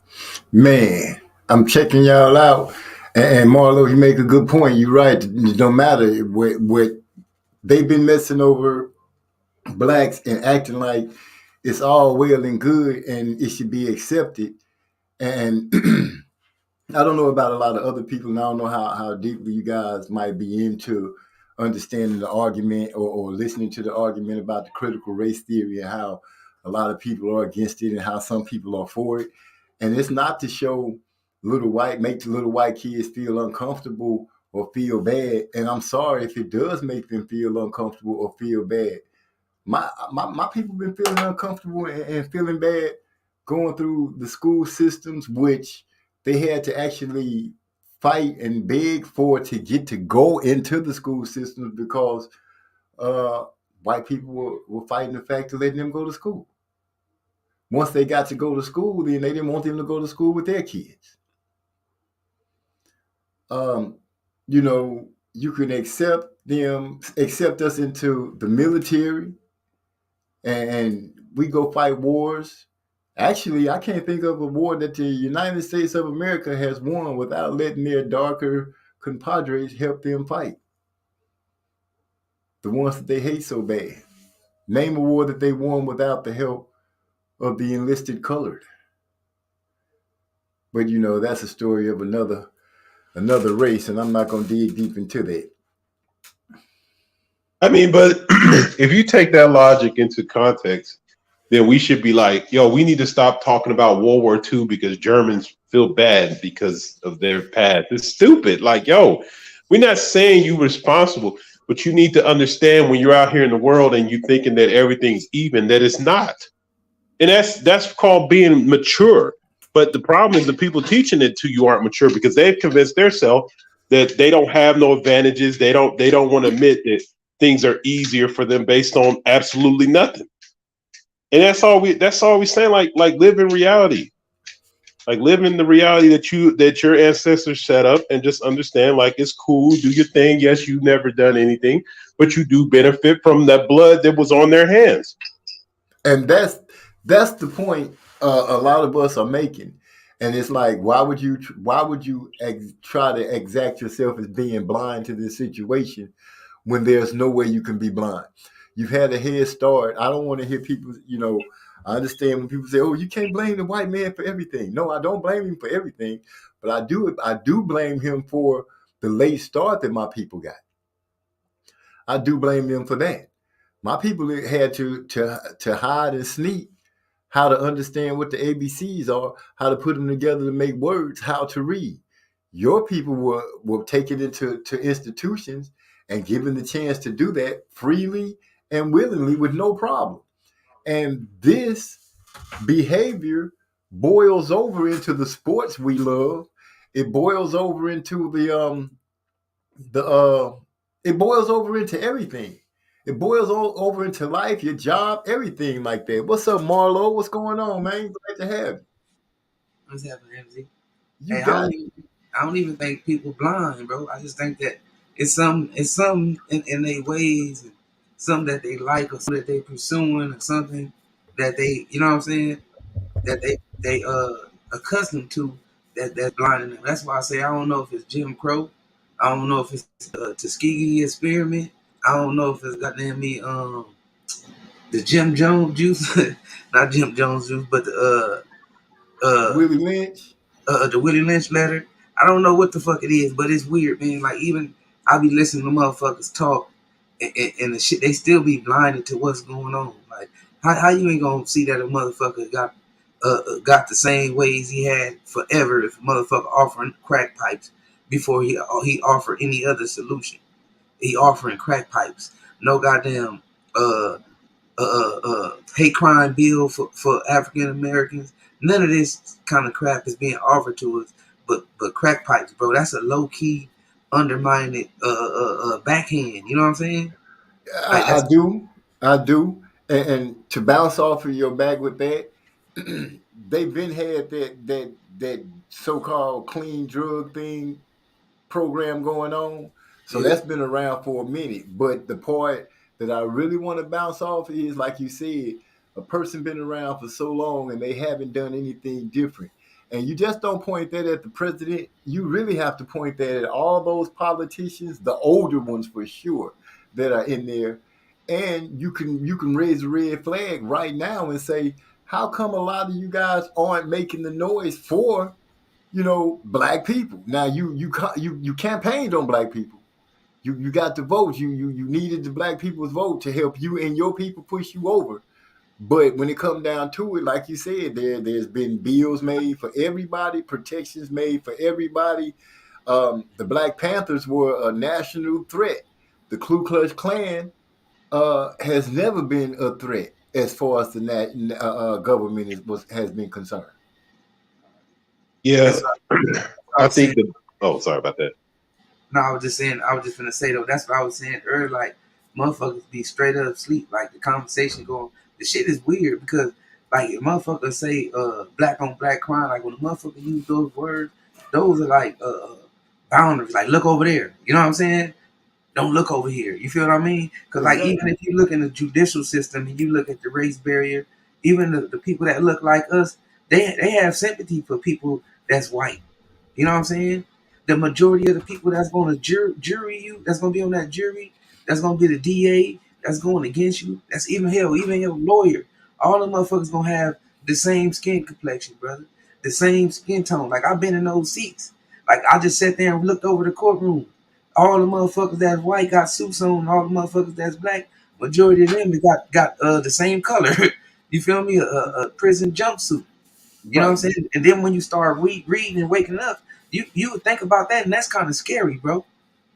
That's kind of scary. How the fuck can that be a fair trial, first of all? And we've been dealing with this for years. You know what I'm saying? But how people don't look at that. And then you gotta it go a step further, like you were saying earlier. Okay, we looking at the courthouse. What about the whole Congress system, right? Because like what's that shit called? You got the House, you know what I'm saying? You got The House, the Senate. the Senate, and look at those faces that's sitting up in that motherfucker. Have you ever sat there and watched the motherfuckers debate and talk, bro?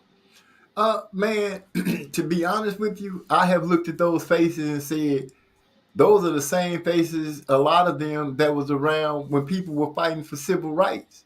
Who the Man, hell were you voting for? Their grandparents and shit. But it's people in that seats, what I was gonna say, name is Garza. All these motherfuckers, bro, are racist, bro. They literally sit there and talk about, they call motherfuckers niggas and undermine their ways and laugh. You know what I'm saying? Motherfuckers be getting caught with hot mics. You know what I'm saying? Talking that shit. And these motherfuckers in important seats, bro. Important seats. So even if you got, like, even if you was to get a town like that and you toss up some shit, all that shit ain't gonna pass. We gonna give you N-words this. You know what I'm saying? Exactly. But we ain't giving you N-words that. Same with that case you was talking about earlier. I was listening, but I was doing something. Ahmaud Arbery? Yeah, no, that lady that the lady with that fed the kids, years, man. Right?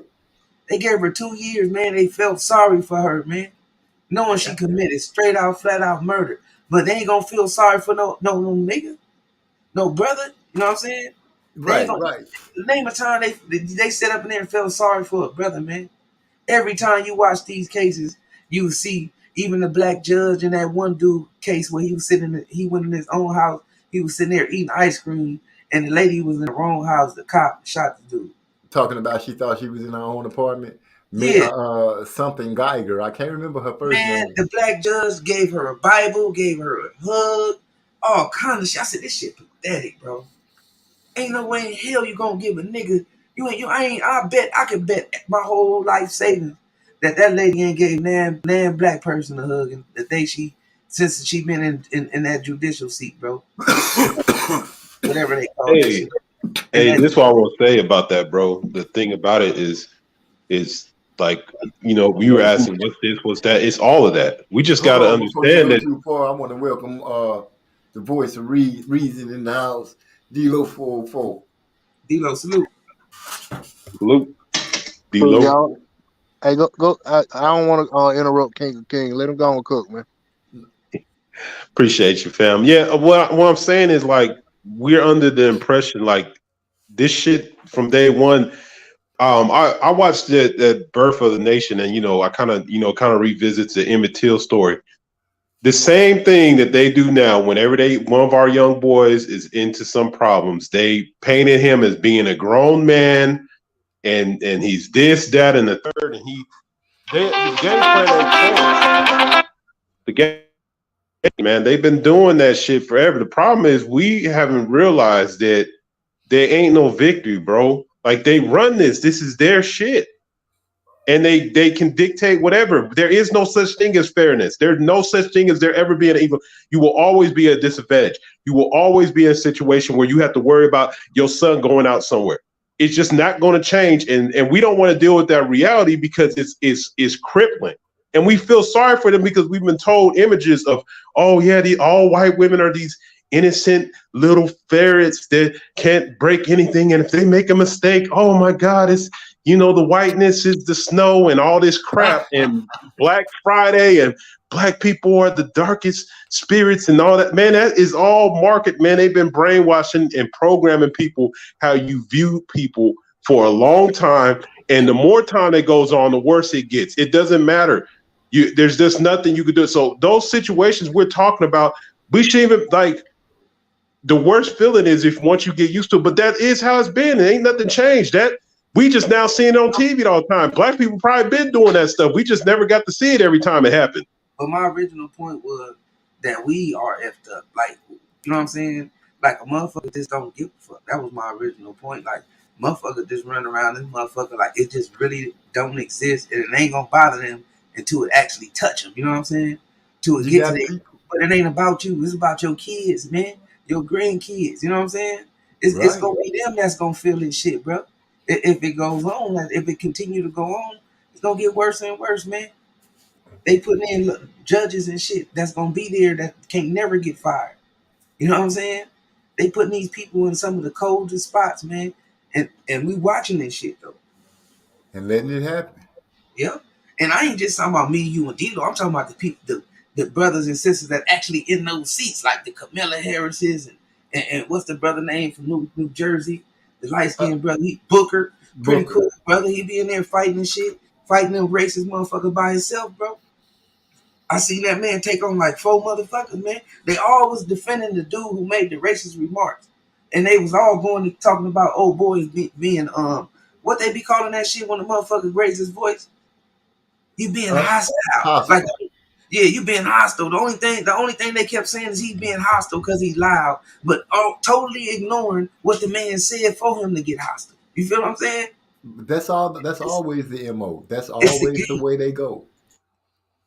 They even make it seem like, oh, why are you so upset? Why are you so mad? They quick to pull that. Hey, King of Kings, you know the door's still open. I don't know what happened. Make sure you come on back. But yeah, that's just the way it goes. You know, they get caught and then they're like, I don't know why. Oh my God, he punched me in the face. They admit the fact that, you know, they just said something foul to you. So you're right. It's hard to get fairness, but sometimes, you know, we get blessed enough that you come out of a case where things went your way for your family or yourself. But more times than not, we've always seen the point where you be like, man, this dude shouldn't be getting no time. This young lady shouldn't be getting no time. And they coming out of there with 5 and 10 years. And they counterpart, I said pies because I looked down and saw white only pies. They counterpart, you know, get something different. I'm a fair believer, like King of Kings. If a murderer commits murder, whatever the number is for murder, that's what you do. There is no deal. You do that. Simple and plain.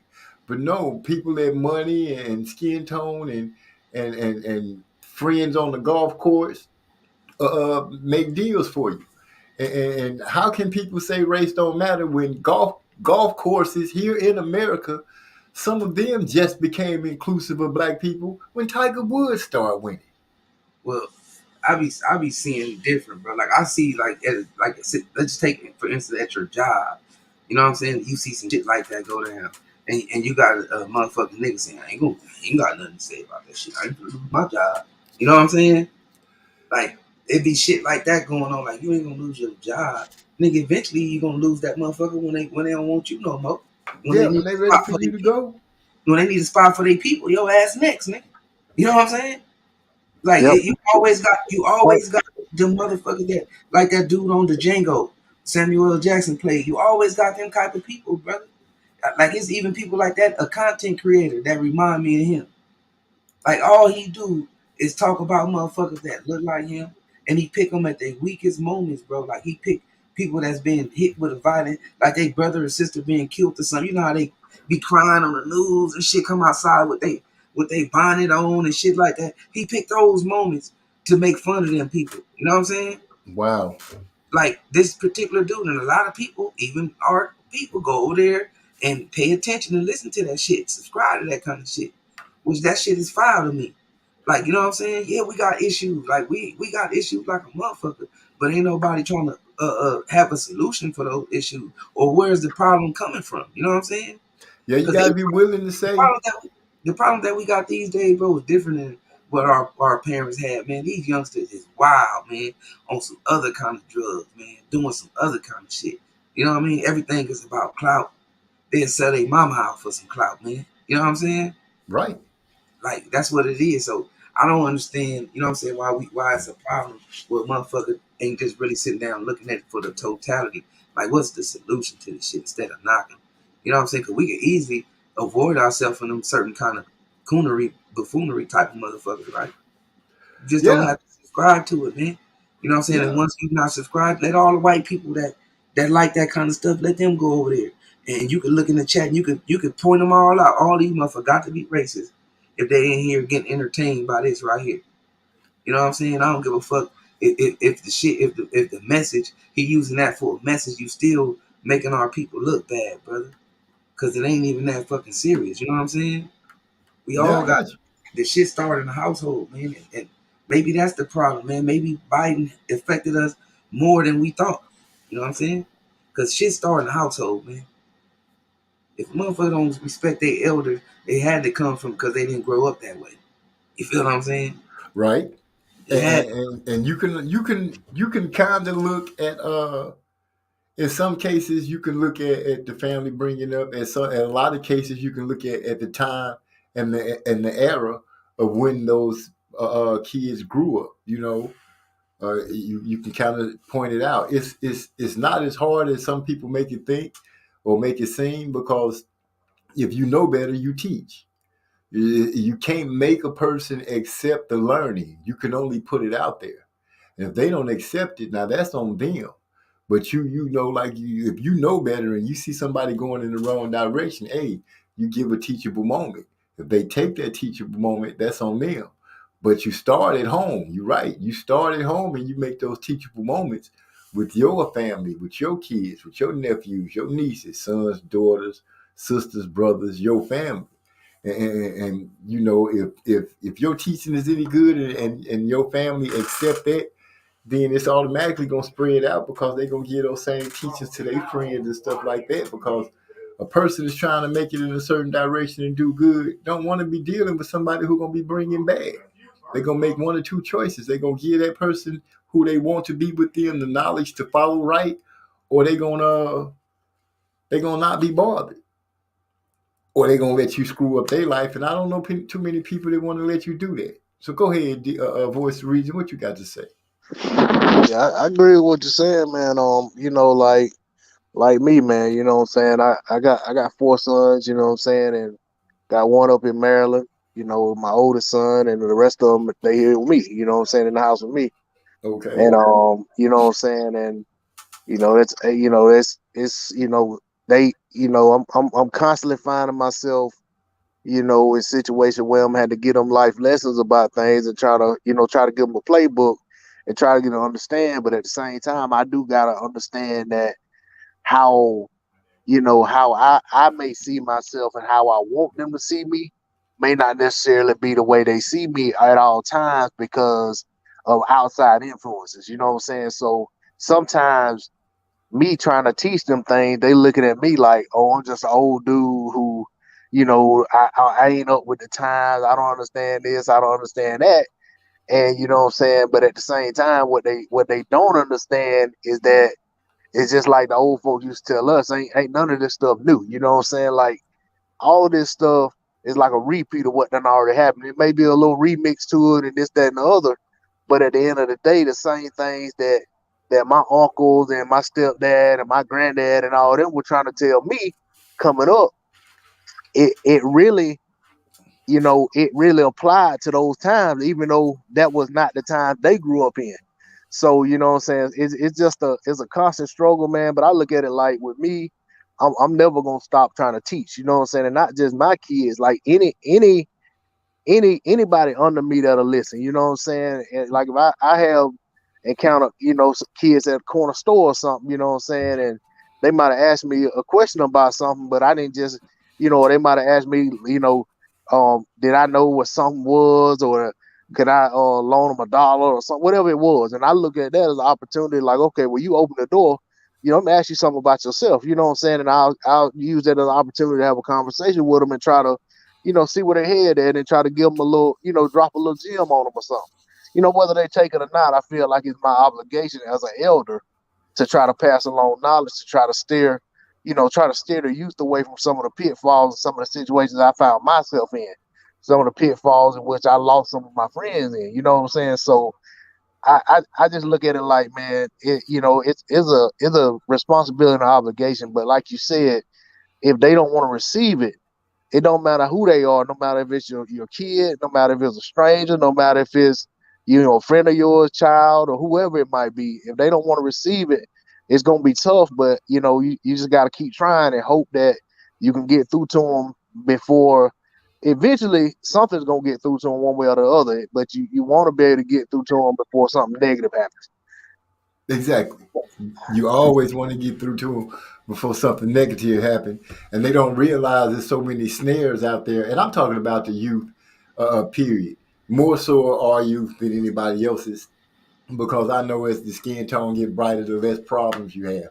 But for my kids, I really worry because I have 4 daughters. So when they made moves and went out, I not only had to worry about if something might cross they path in a uniform that's power hungry or some knucklehead that don't understand what the hell no means. So like you said, you try to teach. If they accept it, they accept it. You just blessed that if you have kids, you get to try to get the message over to them a little more often than not.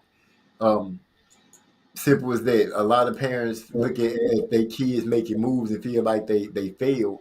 And sometimes it's not that you failed, the parents failed, because some parents do everything that they can for a child, except let that child be a child.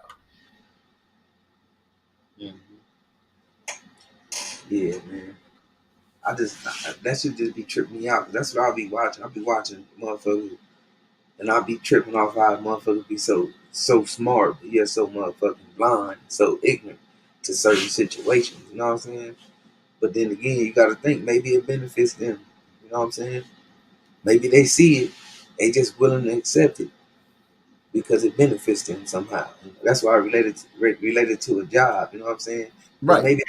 maybe that's how they got control of us, bro. Maybe that's how they got control of the population. It's through a job. You know what I mean? Through a paycheck. Yeah, you need us because we ain't gonna give you no loan, motherfucker. Right. Then you'll be evicted or your house being foreclosed by the time you get another one of these motherfucking jobs. You know what I'm saying? Some Exactly. shit like Exactly. that. Maybe that's how I don't. That's why I mentioned the Willie Lynch letter. You know what I'm saying? Right. Right. I do understand what you mean. It's a war that's being fought, and only one side is benefiting from the knowledge of that war, because the other side, anything that has knowledge to better yourself, I mean really better yourself, that's being held back, or it's given to you sparingly in segments, in sections. Or it's sold to you at an unaffordable cost, and even And some of that shit is a scam. You know what I'm saying? there you go. So you have to navigate these waters. It's a certain way we have to navigate these waters, and black people have to realize it. And I don't care how anybody look at it. Black people have to try twice as hard at everything. If you and your classmate Jimmy end up graduating, you need to graduate with a 10.2, Yeah. and he gonna graduate with a C+, and they might look at him for the general manager or to run a $1 million company, and let you get as far as office manager. That's about as far as you go. Hey, but Hey, a prime example of that, man. What you talking about is like you think about like how I know everybody live around different type people, but man, I done seen situations where I had white colleagues I worked with or whatever. Joker might have messed around and let their car got repossessed or lost their house, and within like 6 to 8 months, they done went and got another one. You know what I'm saying? Like it wasn't nothing. And then you talk to them about it. Oh, I didn't pay that other car off, man. I just so and I'm like, what? Is there like a whole different rule book for like basically when you go in the bank? It's like, oh, these are the rules that apply to the black people or the minorities, and these are the rules that apply to us. Because it's like anytime we have any kind of setback, man, it's like we gotta move heaven and earth just to get back on our feet. You know what I'm saying? Just to get another opportunity. You know what I'm saying? Like anything that don't go right, it's like it follows us forever. yeah. So it's like I just what I'm saying, I look at it like it's definitely not a level playing field, and I hate to say it, but I know people like, oh, they go play the race card and crying and belly aching, but man, I mean, facts are facts, man. I done seen this stuff too many times and far too often. Those people right there are detractors, bro, when they say that shit. Cause like a motherfucker, everything ain't racist, but you do call out the shit that is. You know what I'm saying? And if the Right. conversation ain't for you, you could just move on because this is shit we gotta deal with. You know what I'm saying? Right. Regardless to the fact, this is shit that we gotta deal with. A lot of motherfuckers don't care about that kind of shit when it's not only we talking about us. Like the motherfuckers say, oh, that shit gone. Like I'm in my 40s, and I done been affected by racism. I done been involved in violence because of racism, right? You know what I'm saying? Right. And my grandfather, he moved out of Texas over racism. He was in his 70s when he passed. You know what I'm saying? Okay. And look at that. Look at the gap between that. And motherfuckers say that shit ain't, oh, you always bringing that shit. The shit is around, man. This shit is in your local sheriff station. The shit is in your local PD. The shit is in your job, your Fortune 500 company. In the NFL, judicial system. in the NBA, in Congress. The shit is there. It's You know? everywhere. You just choose to ignore it. You're supposed to call it out, and that's what the problem is. Motherfucker don't call it out when it's there. They want to talk to the mother. Oh man, you're violent. You're talking loud, or you use the cuss word. That's another thing I heard motherfucking white people person say. Why you're cussing? You know what I'm saying? Yeah, because that's to pretend that they can't have a Cussing. decent conversation with you. But look, his cussing is worse than him using the N-word and calling that man the N-word. Yeah, but see that's where it comes down to. That's what they'll throw at you. Because I've seen that tactic used where a person used the slur, the black man started going off, and the first thing they want to start saying is, "Why? But why are you cussing? We can't have a decent conversation with you cussing." And I'm like, really? You know? So that's how they do it, because they know by them saying something like that, instead of you just calming yourself real quick, you're going to get upset. And then you'll be put yourself in the situation where they can say, see, he didn't even want to try to listen. So now you fired and on your way to jail. I just seen the video though. This shit, I was laughing like a motherfucker. The motherfuckers got what they deserved. It was a white Caucasian family at this restaurant, and I guess the white dude had a little bit too much to drink, and he called the black dude a nigga. And even his family was like, "Ooh," you know what I'm saying? You heard it in the video, "Ooh," you know what I'm saying? Right. Dude, like, what you saying? Slapped the it out of his ass. It out of him, right? Slap the it out. I'm talking about you can hear it, man. And then old boy was like, "You think it was over?" Old boy got up and said it again. He slapped it out of him again. Bam, bam. You know what I'm saying? But the whole point, they was pulling the black guy out instead of checking their people. Like, what the? You know what I'm saying? Right. They was trying to protect that. You know what I'm saying? And then at the end of the day, the black guy wrong. Exactly. He was cursing. You know what I'm saying? Like, what? Yeah. Hey, let me say one thing about the double standard stuff too, man. Like when you look at like jobs, right? There's a lot of stuff that like you go look at job criteria and it's got all these things you gotta have XYZ to be considered for this job. But a lot of that stuff, when it's you know what I'm saying, on the higher end of education and things like that, that stuff's only there to eliminate the people that they don't want to get a job to.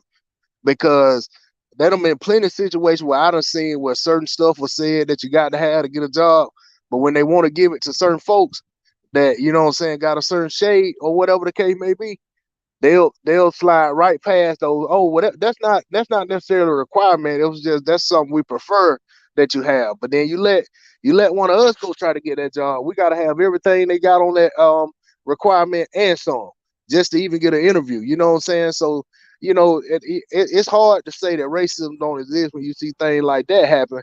And I'm gonna tell you, I know you getting close to your stopping point, but I want to share a story with y'all. Oh no, quick. we riding tonight because I was late, okay. So we gonna cook. Okay, but I'm gonna share a story with y'all about something that happened. This was back in like 2000, 2001 in Georgia. This happened in Georgia. So, you know what I'm saying? Me and like I used to go to pool halls a lot. Like I used to go, you know what I'm saying? I really kind of used to do a lot of pool sharking, you know what I'm saying?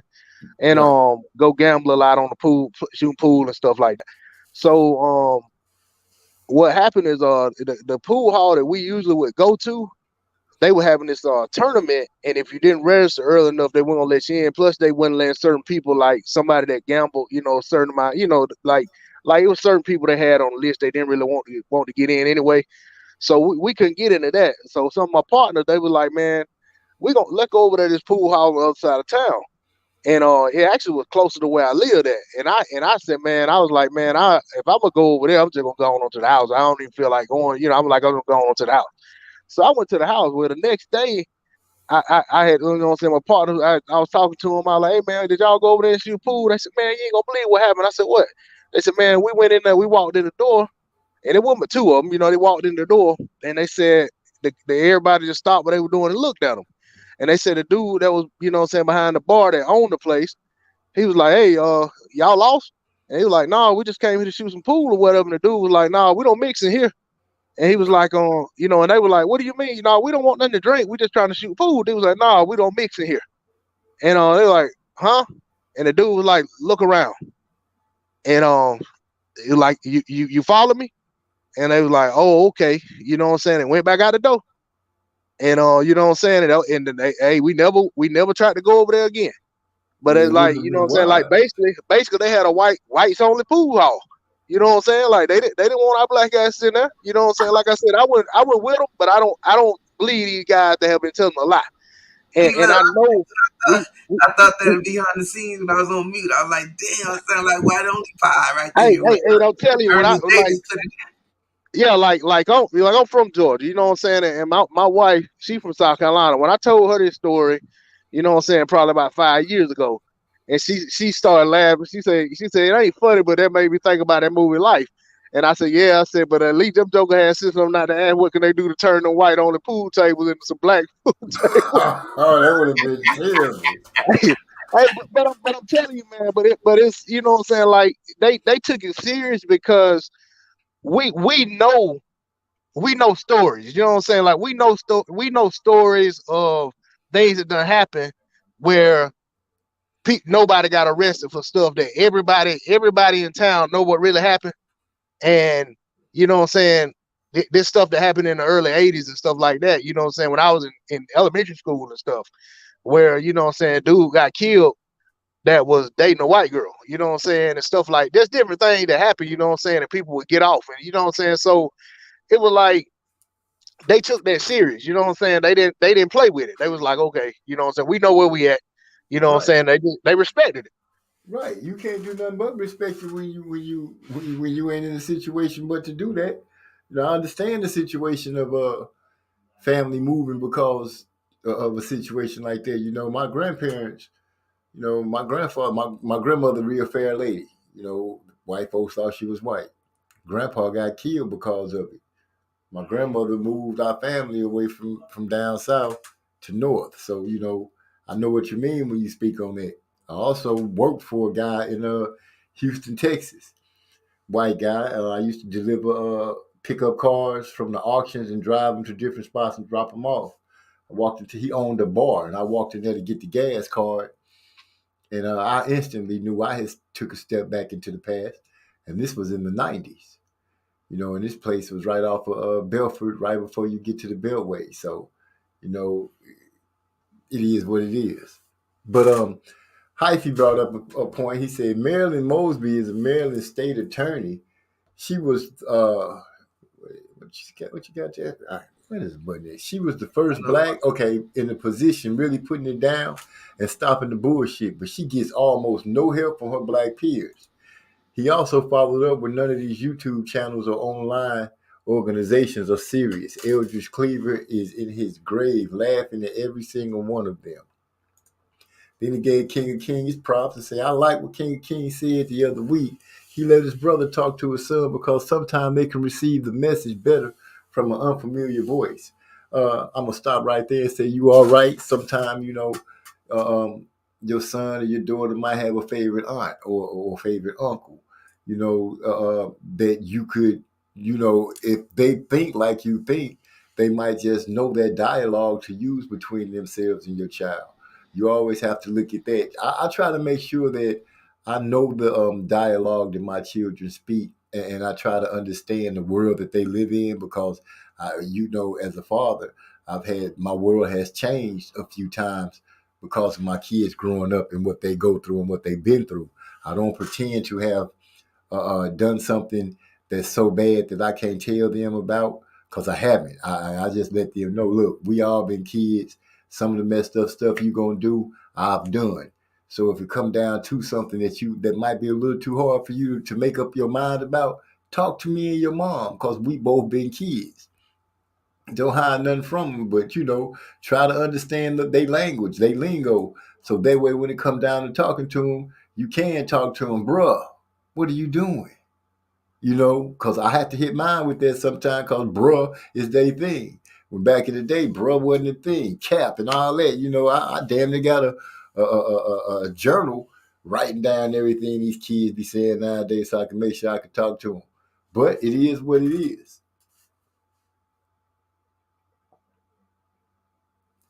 I was just gonna say that's where the term comes. It take a village. You know what I'm saying? When you ain't around, your neighbor gonna see what your kid's doing when you're not around. You know what I'm saying? Right. Your brother might see him. You know what I mean? Yeah, I understand. But you got to work extra hard and be diligent on what's around your village. Because you look up and you got some kind of sicko in the midst of you. You got to be able to weed that out, and it's hard to do because they got these laws and they changing stuff and they rewriting these maps and they moving pieces on this chessboard, and the pieces that are moving are putting us in stalemates and checkmates, and we losing ground, and we not realizing. Them kind of people get affected too, right? By their family members, like. They know that them motherfuckers is sick, and they're not telling you that they, you know what I'm saying, what kind of sicko they dealing with. So you know what I'm saying?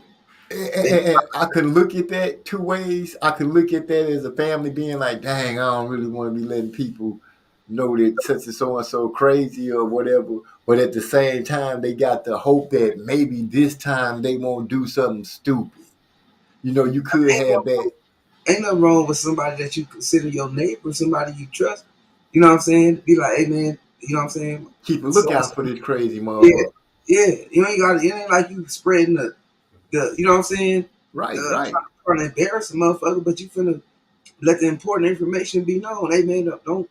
If I ain't around, don't have my son around your kids, man. You know what I'm saying? Yeah. It's fucking crazy. I don't know how right. you do it, but I'm saying I ain't telling the motherfucker saying that not to protect him, but you got to hold the motherfucker accountable. You do. That's the motherfucker that you raising. You know what I'm saying? You can't be hiding that shit and continue to let the motherfucker, the next person that come over your house is gonna happen, or the next time you leave the house, you know what I'm saying? He in the next motherfucker house trying to, you know what I mean? Yeah. You got to check that problem at the door. You know what I mean? Right. So yeah. I think it's something that's slipping my mind. Oh, because I noticed how a lot of people been saying, yeah, I saw that. But tell me, do y'all know about the guy that kicked the dude in his back while he was on his knees with his hands behind his back? The lawman walked up and kicked him in his back to the ground. I ain't see that. That was recent. Yeah, that was recent. He get paid leave. You know what I'm saying? And what make it crazy? It's on videotape. It was recorded. It's how do you look at that and then say, oh, he's on paid leave? Why is he not fired? Well, okay, if you don't want to fire him, why is he not suspended without pay? Why does he deserve to get paid leave for kicking a man in his back that's on his knees, that's compliant with what you told him? You heard about that one in Chicago? No. Supposedly he done killed a few brothers out there, like unarmed brothers, and he had a track record of attacking the urban community or whatever. The one that be choking the kids out? Well, he got a lot of that on his record, but he got a couple of killings on his record, right? And one day he was out on patrol and this black dude was recording, and he was talking to him and shit, and he was like, he asked him like why he recording, and he said something, and the police dude asked him like why you always doing something? He said, because I kill people. You know what I'm saying? I kill niggas. He used the word niggas. I kill niggas, and it's on record, and they turned it in to his peers, and they ain't do shit about it. They put the motherfucker on death duty for a week, and he back out on patrol. Man, that's how I go. Then when somebody relieve his ass of his duty, they gonna swear they in the wrong. You know what I'm saying? When somebody would go in and retire his ass. Mm-hmm. But you know what I'm saying? It's true, man. Hey, LZ, wasn't that you that shared that story about the guy that had the dude working for him and the dude he knocked the dude in a hole and covered him Yeah, up or something? they went in the hole, and the white man was the only one to come out the hole, and he buried it. Yeah, that was a story about I think they was putting a jacuzzi in or something. But yeah, he hit the man in the head and buried him up under there. And this was supposed to be your coworker. He worked for you, so I would consider him kind of borderline friend. Mm-hmm. Did he go to jail for it? You know what? I stopped following it because I was so thrown off with the fact that he lied, and if it wasn't for the person that they was putting that they was doing the work for, if they didn't have a camera aimed at the backyard, we would have never even heard of the case. Yeah, because he tried to make it seem like the dude had just run off and he didn't know where nobody knew where he had went, right?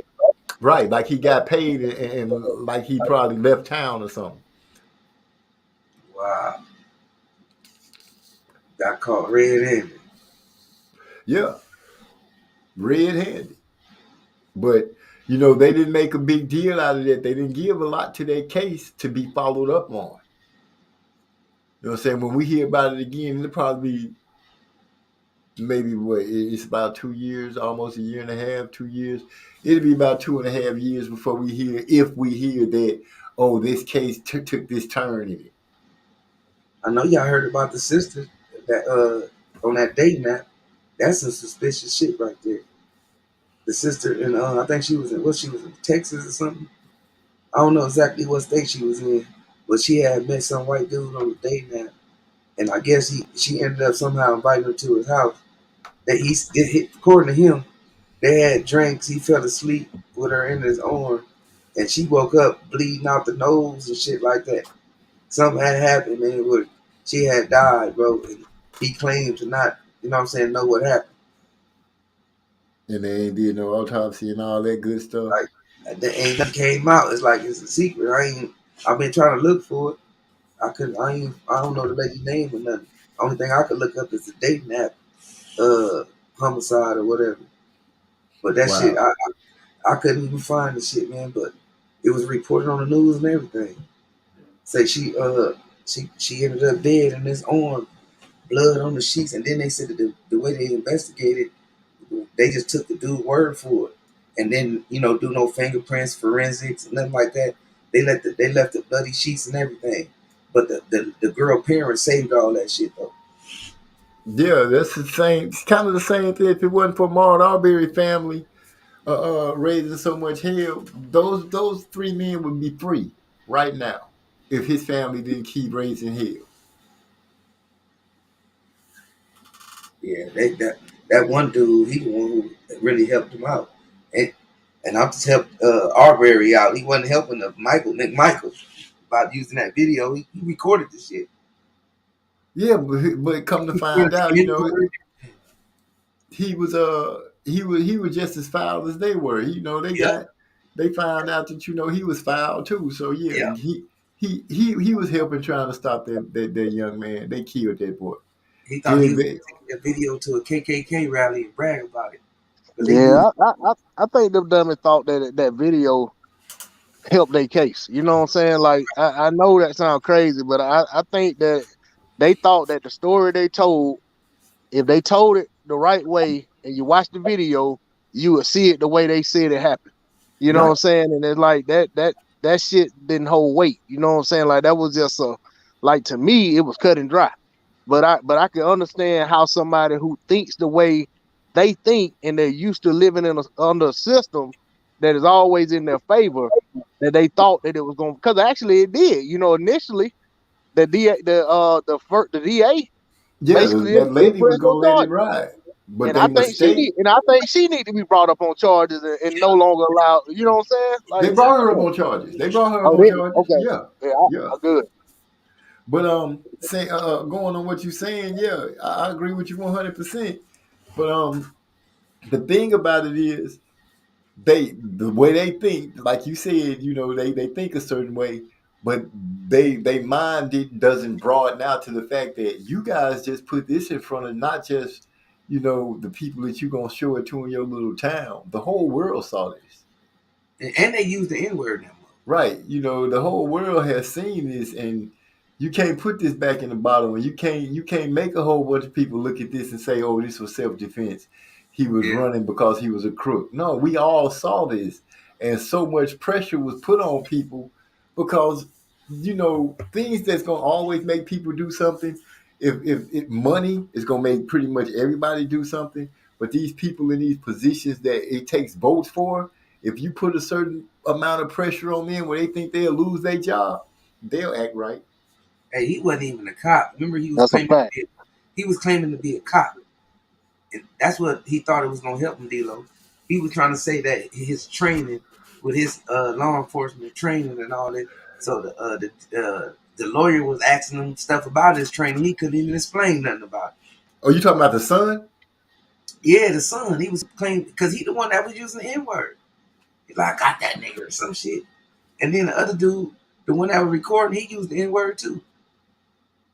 Yeah, and we could tell that dude on the recording, he went the sharpest tool in the, toolbox. But hey, cause I'm gonna tell y'all something. If y'all go back and look at when he was trying to disassociate himself from the other two guys, when he came out, he had got a lawyer, and the lawyer was being interviewed by the reporter, right? And the reporter didn't want nobody asking. He brought him on, but he didn't really want him asking any questions.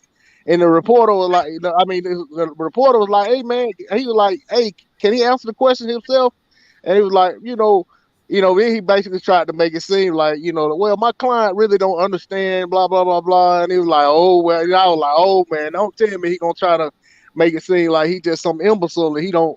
Like he just some dummy that they just went and grabbed, and like no, he know what he was doing.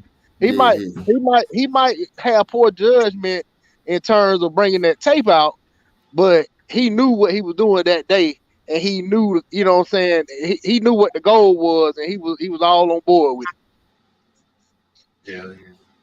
I agree with you on that because he surely was on board. And then once they snatched in their computers and started digging through their private life, finding out that they were pretty much some monsters. They just didn't like black people.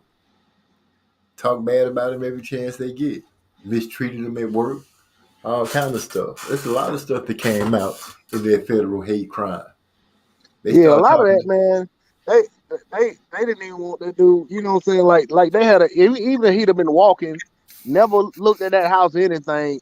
I think those guys in their mind, that dude didn't have no business in their neighborhood. You know what I'm saying? Like that was the way they looked at it. Like, well, what are you doing over here? Why are you over here? You know what I'm saying? We're gonna run you off. I think that had a lot to do with it. And all of that other stuff was just, stuff they tried to use to justify what they done. But the reality was that, what I'm saying, they had it in their mind. Like because even if you listen to what they said. Like, even from the first beginning of the 911 call, the dude told a lie. He was like, yeah, I was leaving my neighborhood and seeing this guy running and blah, blah, blah, blah. And we had a rash of break-ins and all this. And then it was like none of this stuff had ever even been reported. You weren't just leaving the neighborhood. Y'all had jumped in y'all trucks to go chase this dude. You weren't just on your way out and just he happened to run by. So that's what I'm saying. Like, they were lying, like, from the word go. So, all of that stuff brought their credibility into question. And then they looked at all the stuff they had, social media and groups they are part of and all that. Man, it was a wrap. It was a slam dunk. You would have thought it was a slam dunk. But as you can see, the slam dunk had to be a Dipsy Doodle layup. Yeah, they had to get an alley-oop later on. Yeah. Right, because, the system was trying to screw us again. Well, the one thing I was gonna say about that I missed was, I hate to say it, you know what I'm saying, but I hate that it came to that, but I'm you know what I'm saying, because I don't want to say it like I'm glad that happened. But a lot of what happened in this situation, it was kind of it was kind of like a byproduct of the whole the whole murder of George Floyd and everything, the fallout of that, and it made them take a harder look at this situation. You know, made them take a harder look at this case. So, and then they started looking at other cases and other situations. So, because even if y'all know the story about the boy up in Minnesota, I think he was in Minnesota too. His name was like Elijah McLeod or something like that. I may have it wrong. I think it's Elijah McClain, I think. But he was a boy that used to play violin to the cats and stuff, stray cats and all that. And you know what I'm saying, he got killed by some cops. They shot him up with ketamine. You know what I'm saying, horse tranquilizer. What? And yeah, man, and even that case it happened well before George Floyd got killed. And they reopened that case, and those officers and paramedics got charged. So it's like, you know, because the world was watching, because of what happened to George Floyd happened the way it did, and everybody in the world saw it. It's like that made a lot of this other stuff get looked at under a broader scope, you know what I'm saying? To where they kind of was like, okay, you know, we got to look at some of these other cases. And I think that, you know, and like I said, I hate to say it, like to say that anything good came out of it, but you know, the reality is that there has been some, I guess if you could say that there was some positive that happened as a result of this, what happened to George Floyd being publicized the way it did. You know what I'm saying? Like they weren't able to sweep it under the rug, because I mean, it was just too many eyes and too many conversations and too many things. Even like in jobs, man, a lot of things done changed in the workplaces because of what the world saw happen to George Floyd. You know, even with how they treat certain situations, and like man, I done seen like the company I work for is like one of the biggest companies in you know what I'm saying, the world. And like even like they were doing like webinars all the time, like trying to teach them about sensitivity and how to understand Black matters, and you know, understand that when a Black person come to work in the workplace, it's different for them than it is for you, and all of that stuff. You know what I'm saying? So it's a lot of things that happen. You know what I'm saying? Of course, you know, it could be right now that's the moment of, you know, topic at hand, and then later on it'll go right back to the way it was at some point. But you know, anytime you can get some kind of positive change out of something, I guess you got to take it. You know what I mean? Yeah. I think King had to say something. Or maybe not. So, with that, you're right, D-Lo. When you have to teach a person, and this is the part that's strange to me, when you have to actually have a class for sensitivity of a human being, forget what color they are, you have to take a course to be sensitive to another human being. What does that say about you? Do you really want a person like that working for your company? Those are my questions. When you find out that a person is this way, you still want that person working for you? Oh, he makes me a lot of money. Yeah, but look at how much money you possibly are losing because of the way he treats a whole demographic of people. Hey, can you hear me? Oh, I can hear you. There it goes. Okay, it was tripping earlier, but yeah, D-Lo's on point with that, man. But it's not nothing sad to say. The majority of any kind of advancements that's ever happened for Black people is off the heels of something very horrible happening to us, you know. And I think what happened with the George Floyd situation is it was an embarrassment for the United States, who wants to talk, you know, when you want to go to China and talk mess about human rights violations, you want to talk mess to these people about how they treat their, and I seen it on the world stage where China literally was like, how you going to say something to us and look what y'all do to y'all citizenship? Like, you just had a dude get killed on national TV. Like, even we ain't that bold. Like, sure. Like, who are you? Like, you can't say nothing to us. Like, look how you act. These are citizens. I don't care what color they are. I mean, they literally brought that up during a meeting because the United States was trying to point their fingers, and then the United States realized, like, damn, oh shit. Because the funny part is there's two ways that you can hit at people that are in power. You either threaten their money or you embarrass them in a point in time where they may lose some kind of respect that actually erodes at their power. So the George Floyd situation caused that. Like, it's embarrassing when you go on the world stage. Like, you know, I was talking about Emmett Till. The reason that was a big issue, it was embarrassing for Mississippi because they're like, people like, y'all are savages. Look at this, what y'all did to this boy. Right.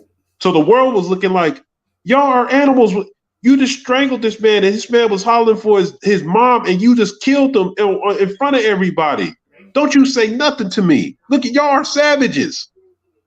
So to save face, because we don't want to look bad, we got to put on a little show. It's not because they suddenly start caring about black people. It's not because any of that other stuff. It's just they don't want to be perceived a certain way when you supposedly be in charge of things, or you trying to dictate. Because if you look like a hypocrite, if every time you try to tell somebody to do something and they look at you like, yo, you don't do it, be quiet, you can't say nothing.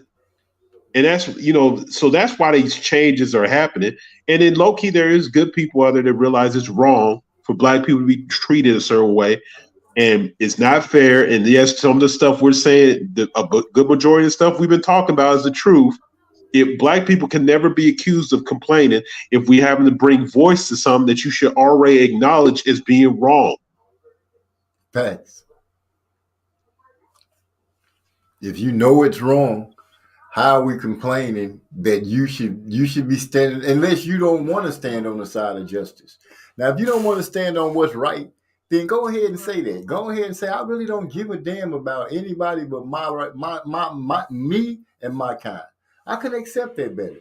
But to pretend like, oh, I just don't see it, and then when something real bad happens where the whole world sees it, then you standing up there crying or nose is red as a beet, talking about, oh, I had no idea that it was like this. Oh, yeah, you knew. We've been telling you for centuries. Been telling you for years. When Rodney King got the hell whooped out of him, everybody was in shock and awe. But black people was like, dude, we've been telling y'all that the laws are doing this. Here we are in 2022. And laws, they either beating you, choking you, shooting you. The one lady, they pulled her panties off on the middle of the highway, pulled her panties off and searched her. What kind of nonsense, no good, Calamity Jane, John Wayne ass shit is that? But, you know, I'm just snapping and I don't need to do that because this is America. And for every action that I complain about, somebody's going to come and say, oh, well, what about this? What about it? You know? You'll never hear me say black on black crime and try to defend it because there's no such thing of it.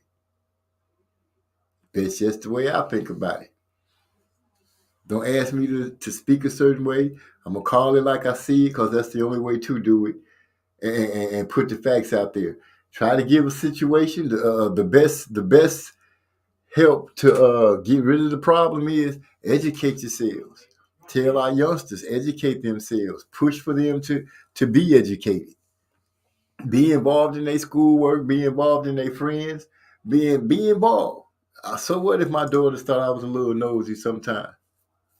I did what I needed to do to make sure that they got the right path. I let them know, hey, as a dad, y'all need to really listen to me when I say a young man is slithery snake slick. Listen to your old man because, you know, I was one of those youngsters back in the day. But I'm going to let that go. Open the panel back up to the kings that's sitting up here with me, doing their thing. Anybody else got anything they need to say? I done pulled a stunt and made people fall asleep. I don't say this ill, man. I know King of Kings saying I ain't saying it to pick on him because, and I know that's what the narrative was, and that's the way it was pushed out to us. But I kind of like made myself refuse to say it. Like when the George Floyd case was ongoing and they was investigating and they was basically trying to basically when everything was being in discovery mode and all of that, all they kept wanting to say, they kept wanting to put out in the media, it always was a George Floyd situation, the Ahmaud Arbery situation, the Breonna Taylor situation. Man, I refuse to call what happened to those people situations.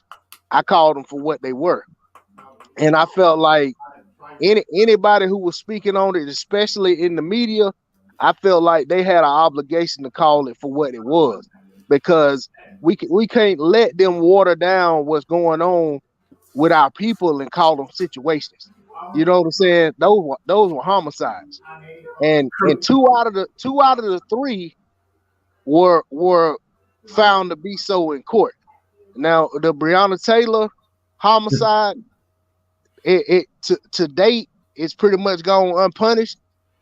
But I still can't even water that down and say the Breonna Taylor situation, because I feel like that's what they want us to be doing. You know what I'm saying? That's a way of making it not seem as bad as what it really was or what it really is. It's crazy that the ones in power, because they pretty much are in some certain amount of power, because they get to do things the way they want to do them. Salute to Chris Rayner in the house. Appreciate you for stopping through. You know, the ones in power, I always said, this is gonna sound crazy. I was like, if you did dirt to a whole race of people, why would you keep records of it? That's just one of those questions that, you know, crosses my mind every once in a while. I'll leave that for you all to think about it. That's the same reason. That's the same reason that dude kept that tape. Stupidity kicks in at some time and blind you to yourself. So you're right. The thing about it is he didn't care, bro. Like, it's the same way. Why is there a picture of a whole crowd of people standing in front of a black dude lynched behind him with their kids? Exactly. They don't care, because to them, because look, we got one win, but I promise you, dude, there's a whole bunch more that we lost. Like, there's so many more that got away. I mean, to be honest, even if we take the situation with Ahmaud Arbery, if that probably happens in Florida, you might have a whole different ruling, because there is no stand your ground law, I think, in Georgia. So exactly. Just think about that, because the truth of the matter is, even if they initiate a confrontation with somebody, all he had to do was say at one point in time he was afraid for his life, and so that's just a game of inches, man. And like D-Lo said, you're right, man. You know, if I was saying situation, I excuse myself, but those, I don't even call it homicides. It's murders. You murdered. You brutalized these people. You violated their humanity, and you took their lives. And so, yeah, or like you know how they were trying to say, they shouldn't be able to call Ahmaud Arbery a victim. What else do you call them? What else do you call them when somebody kills you? You're a victim. Like the psychological gameplay. And then those same people tell you there's no racism. Okay, so why are we, clearly you showing me every time there's a black person and he's a 14-year-old boy, and I promise you, having a 14-year-old son, I realize how not close to a man they are. Sure. He's a man, but as soon as you got that same 14-year-old white boy, he gets to go home. He's a kid. He's a kid. And he's sensitive, and or every time a white dude does something, he must be something wrong with him. It's not part of some organized hate group or something like that. It's always some kind of different. You have to define. We just saying, like, if somebody completes an act, regardless of their color, qualify it as the same thing. They're not going to do that. That's it. They're not going to do that. If you to bounce off of it, because I like throwing some coals in the fire. But when you think about it, in history, who did they always say the barbaric people were? Black people were barbaric. They running around waiting. You got to protect the little white women because the black guys are going crazy on drugs and stuff like that. But then when you start seeing these monsters, when these monsters start being produced and they have to put a face on them and they make the news, who are they? They're not us. They are not us. They come from the same group that's throwing the rocks at us, that's putting the tags on us. And they're not going to ever accept that. We might have, they'll look at it, we got one bad apple here, one bad apple there. But the minute we have one slip, it's like you said, with work. Oh, you slipped up there one time. No, we can't even deal with you no more. But they'll give Fritz 15 chances. Fritz fucking up everything. From the keys to open the doors to the register count at the end of the night. Are they also the same ones that always get mad when you bring up the history of them doing something, but then they're the first ones to bring up somebody else's history? Like, what? Like, the reason that there's a problem with you being racist as a white person is because historically you being racist has led to deaths. So I can't really be cool with that. Now, maybe me as a black person, you might say I'm racist, but historically, mass groups of white people have not been killed or enslaved because of black racism. So it's you want to go to history and you want to talk about actions, but then when you bring that up, they want to trivialize everything. You bringing up the race card. That's the most disrespectful comment that anybody could say to you, because it implies that racism has been a game when it has led to men and women and children that look like me getting murdered. Exactly. And you celebrate it by standing around a tree with the half of your town and your kids celebrating. Salute, And not only to that, you. man, they got like all of these I don't know, I think it's Gregory Wyatt. Every once in a while he sends me stuff on Facebook Messenger. He sends me these videos, and most of them are about some of the topics like what we're talking about. And he sent me one a couple weeks ago, and it was all about the Ivy League schools, and it was about Yale, and I want to say Harvard. And then it talked about it basically talked about these benefactors and like who are the guys who established these schools and what do they stand for, what's in their charters and all of that. And man, it's like a lot of these institutions were founded on white supremacy, and like basically they still got portraits on the wall and statues of these people on the grounds and all of this stuff. And and this is what so many even of our kids aspire to get an opportunity just to get accepted into. And you know what I'm saying? So I thought about that when you asked the question about how, if they done all these things, why do they keep a record of it? You know what I'm saying? Like they know what they've done, and it's like they keep this as a badge of honor. Same reason all of these Confederate statues of people like Nathan Bedford Forrest and all these people, why they felt the need to keep these statues up, 100 years plus later, you know what I'm saying? And basically for people who were, basically the Civil War was you can essentially say it was treason. You know what I'm saying? It was one half of the country deciding it didn't want to be with the other, you know what I'm saying? And so why are they still celebrated? You know what I'm saying? Like, why are they celebrated when it was basically, you know what I'm saying? It was a treasonous war. So I when you look at all of that goes to show that, you know what I'm saying, they really don't look at it, because they still, I still feel like there's an issue with them seeing us as, an equal, and it's like, when Malcolm X said in his last, year or so of his life, he came to the realization that America didn't just have a civil rights problem. America had a human rights problem. And it was that America didn't view its African American citizens or its black citizens as an equal to the white counterparts. They were viewed as, less than. And that, to me, when you look at stuff like, what I was just talking about, I mean, I have to say that belief is still in existence today. So yeah, when they say race card and all of that nonsense, man, I think it's very disrespectful, because if they don't want to hear about it, do something about the conditions in which make people of color or black people feel like, you know what I'm saying, there is some unfair treatment or something to be speaking about. If they have an issue with us complaining about it or an issue with us talking about it, they need to stop celebrating.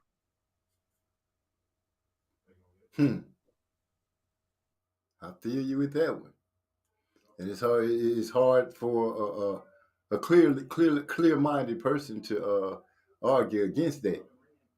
And I actually, when I say why they keep it, because I take it as a strictly dig to the so-called superior way of thinking, to be so dumb as to leave an evidential situation like that for the people that you've screwed over for however long, to be able to read up on your dirty deeds, to be able to learn your game and possibly beat you at your game. So for me, that way of thinking, their vanity, like I said, their vanity is putting them in situations. But you know, children aren't born racist either. It's taught to them. So for all these ones that are popping up, and I've seen some young people with some messed up way of thinking that definitely uh, think of a white superior way. Now, it's okay for you to have a statement like white power and things like this, where people have made it verbally shouted out loud that the white race was better. They got newscasts, news reports with this stuff reported, with them catching the people saying it and living this way. You know, like you said, they haven't ever looked at black people as equal. They made the Constitution with slaves enslaved. You know, how can all men be created equal when you got men in chains? Oh, that's right. You downgraded their human status to 3/4 of a man. How do you downgrade another human being's status? But this is the way. Not 3/4, 3/5. That's right, 3/5 of a man. Less than a quarter. Less than 75 cents of a man. Hey, but the sickest part about that is when you sit there and have the nerve, the arrogance to sit there and try to judge another man and say he's 3/5 of a person. You had no problem running your ass up in there and raping our women. So what does that say about you when you say we're not people? Exactly. That means Right. you would run up with an animal. Yeah, that's called bestiality. They were raping the women and men, not just the women. And the children. The children as well. I know that fool way. There ain't no way in the world you had. I'm sorry. They would do whatever. Hyphy threw me a curveball, so I'm gonna swing at it. It's an MZ question. So if racism isn't something you're born with, you have to be taught. Is it possible for a Caucasian to be pro-black? You know what? I'm gonna tell you the truth. Yes, it is possible for a Caucasian to be pro-black. Now I know people gonna say, "What the fuck is MZ talking about?" Apparently, I have those Caucasians in my family.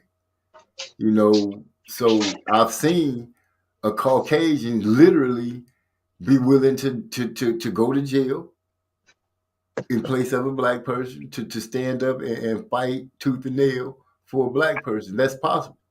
Like I said, a child isn't born racist, because you could take children of different cultures and put them all in the room and they're gonna play together.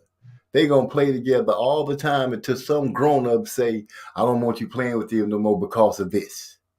And that's where it starts. It's called being pro-humanity, bro. Like that's like when they talk about the whole, well, the Black Lives Matter, and they're like, well, all like the term means all lives matter. The reason I'm saying black is because up to this point, you're not recognizing it on the same level. So a white person being pro-black is him being pro-humanity, bro. So it doesn't matter. Like it doesn't matter what color you are. You can determine to defend something that is wrong, regardless of what your racial background is. And to be honest, the whole term race is something man-made. There's no real difference between any of us. We talk about evolutionary changes in our body to defend itself against the environment you grew up in, or your environment your ancestry grew up in. The reason that white people are white is because they lived in a place where there was less sunlight, so they needed to have fair skin to absorb the vitamin D from. I mean, only people can turn something like God's evolution into something to hate each other about. That's literally, race is something that is completely made up, but it defines so much of our life now. And it has for many years.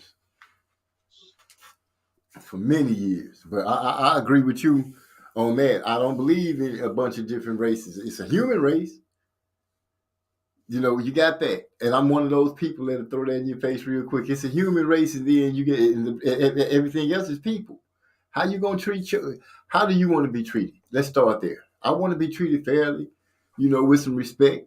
You know, talk to me nicely, smile. I give you what you give me. But don't be sitting up at your house plotting on because I'm doing okay. I learned how not to eat as much of my crop that come in. I don't want to spend my money on bullshit that I don't need, alcohol or whatever it is to make you not have your money right. Don't lay up in your house when I'm in my house and get mad because I'm doing okay. And then you get you and your boys because all y'all think the same way, stupidly, but you feel like you better than me. So y'all go get your guns and your gasoline and set my whole town on fire.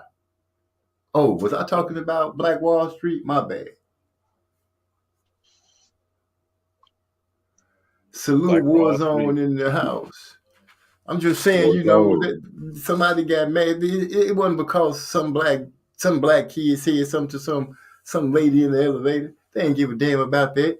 Those boys was mad because those brothers was over there. They got their own bank. I ain't got a bank. He got his own stove. I ain't got a stove. That nigger got a piano. I ain't got a piano.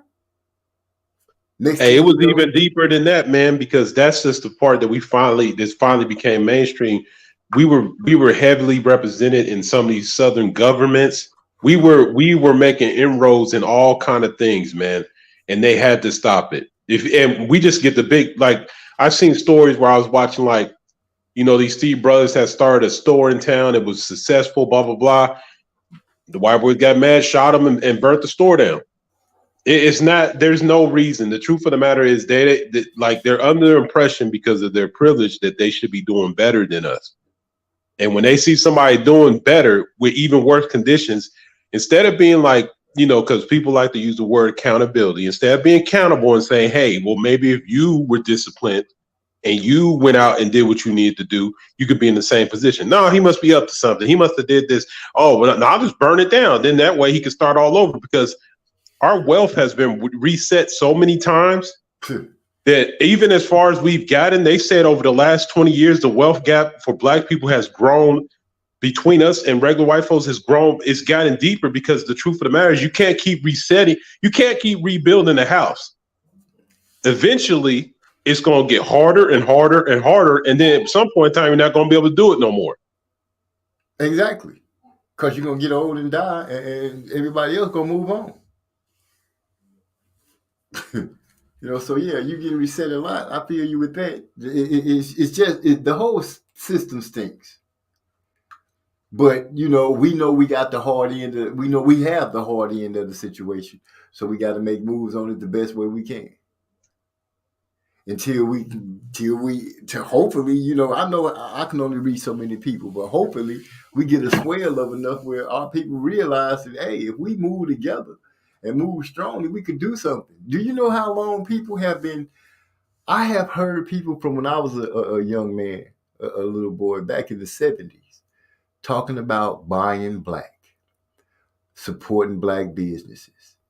Here it is, 2022, and you get people that got money getting mad. What's his name? Jim Jones, mad at Gucci. Was he at the Gucci store where he said they wouldn't bring you no champagne, no water? He been sitting in the VIP section for about like an hour or something, I think. Man, my comment on that was, you need to get your ass out, stay your ass out of the Gucci store. That what my comment was. They don't want you. They don't appreciate your patronage. They don't want you in there. Problem solved. Stay out of there. Yeah, but it's not. That's not just a problem solved. If you still want to shop, I'm sure it's a black designer that got something you like. Right. And it probably don't cost as much as that bullshit you finna get from Gucci, because everything Gucci got ain't Gucci. Yeah, Dapper Dan back in business. You know what I'm saying? In New York. I guess he in New York. They go to Dapper Dan. But it's like, what's funny about that is, you know, like you were saying, MZ, that we talking about buy black. That is us actually trying to get back to somewhere where we already were at. Exactly. That's the BS part, because, you know, right before they killed Martin Luther King, he realized the consequences of integration was that we actually lost us buying black. My granddad was a tailor. He went to Tuskegee and, you know, he was in the military and stuff, but he actually learned to be a tailor because in a black community, that's where you went to get your clothes from, was other black people. Now, as he got older, he ended up having to go to a different a different field of work. But I'm sitting there like trying to tell you, like, this is pre-civil rights and all these marches. So he was a tailor for a long time, made a very good living. Like, he actually made me a suit when I was 18 years old. Very good. But we were following something because, like I said, regardless of what his motivation, we were under the impression that we needed to have access to what they had when really we just needed them to leave us the hell alone. And that's where the mistake was made at. And now we're trying to get that back. But I promise you, it's not possible. These dudes trying to get in somewhere where somebody don't want your money. Leave. If you want to get champagne, you want to get the good treatment, I promise you there's a whole bunch of black stores. But Gucci, why is Gucci the label? Because somebody told you that's the place? Exactly. You want to be accepted by your white peer. You want to be included in that club that ain't worth a damn. Because you get in that club, you're going to still be thought of the same way. Nothing about the way they think is going to change about you. You could whoop a bully's ass. Or a kid to think you a bitch. Let's just take it there. I whoop his ass. I'm still a bitch. In his eyes, I'm just a bitch that whooped his ass, but I'm still a bitch. As far as he's concerned. Yeah, and then after a while, he starts deciding that you just a bitch that got lucky. There it is. Punch, a bitch that landed a punch from the gods, huh? Hey, yes, sir. However you want to break it down. But in his mind, you going to still be that bitch. You ain't changed nothing. Look how many people then got their teeth kicked in from saying the word Negro. And then get right up and say, oh, you ain't did nothing. That Negro stuck me. But it is what it is. You know, this is America. You know, another thing about that Jim Jones situation where he was in that store, man, like he really was going out of his way to try to go in on those black managers too. You know what I'm saying? Like, don't come on the internet crying about racism, but then you want to complain about how these black managers are being racist, but at the same time, you really giving, you know what I'm saying? You really giving them all this negative energy that you don't seem to have for the white folks that when it got them. You know what I'm saying? It's like, I don't know, man. It was just so many things wrong with that whole situation. Like to me, I felt like he did himself a disservice by even putting that on the internet. I mean, he shouldn't have, you know, to me, he shouldn't have been in the store, but it's a free country, go where he want to. But apparently he shouldn't have been in there because they treated him like they didn't want him in there. Exactly. No matter how much money you got, they showed you right then and there. You whatever you think of yourself, we do not think that of you. Hey, well, a lot of them mainstream hip hop dudes like that or music dudes like that are weirdos anyway, bro. Like the type of compromise, I think he's under the impression I've compromised everything. I followed the plan that y'all make out that we have to follow. And he thought that was going to give you access. But the truth of the matter is, if somebody see you as a dog, they ain't going to never let you eat at the table. They still just going to throw you the scraps. Exactly. Even if you're a well-behaved dog. That's it. You still ain't going to sit at the table. Even if you got a sweater on and some socks and whatever else, you're still a dog. Ain't going to get fucked up if you get it to the table. Hyphy say, how did all these so-called pro-blacks allow Gucci to convince them FUBU is outdated and not cool? By Gucci to demonstrate wealth. Yeah, I always never wondered why people stopped buying FUBU, man. FUBU was actually very good. Fat Farm too. Fat Farm, Triple Fat Goose. Carl Canal, I think Carl Canal was a black owned. At least it was presented to be one.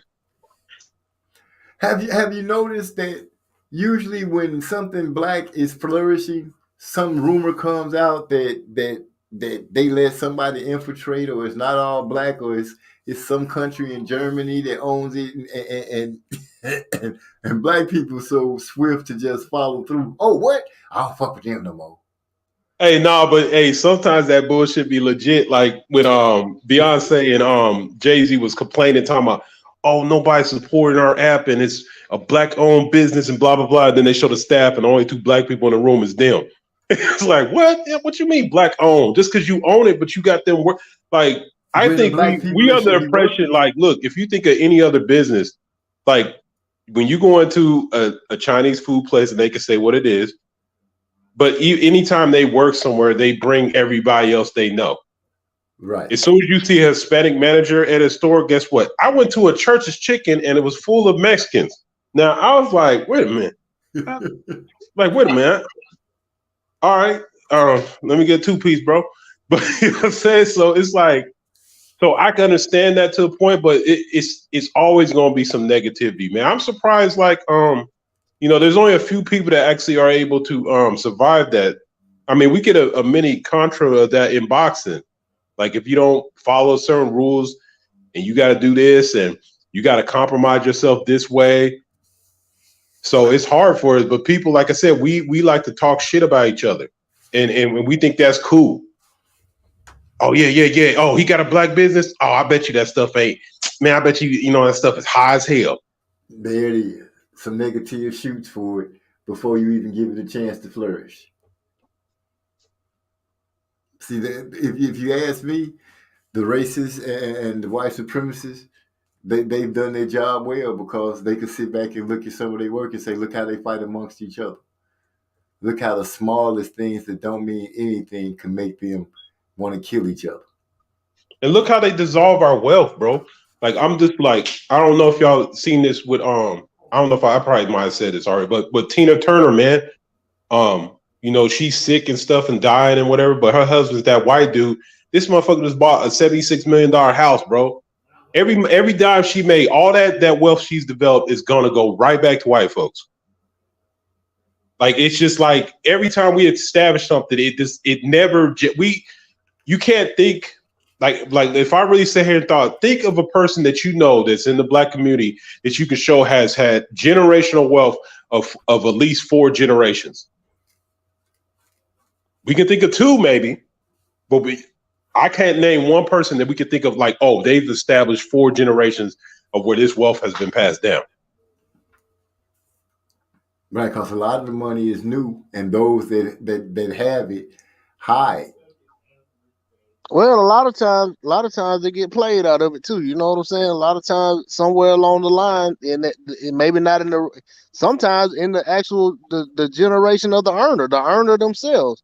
But in a lot of cases after that, somewhere along the line, there's some kind of trustee or somebody handling the estate or something where they end up, finessing them out of the money.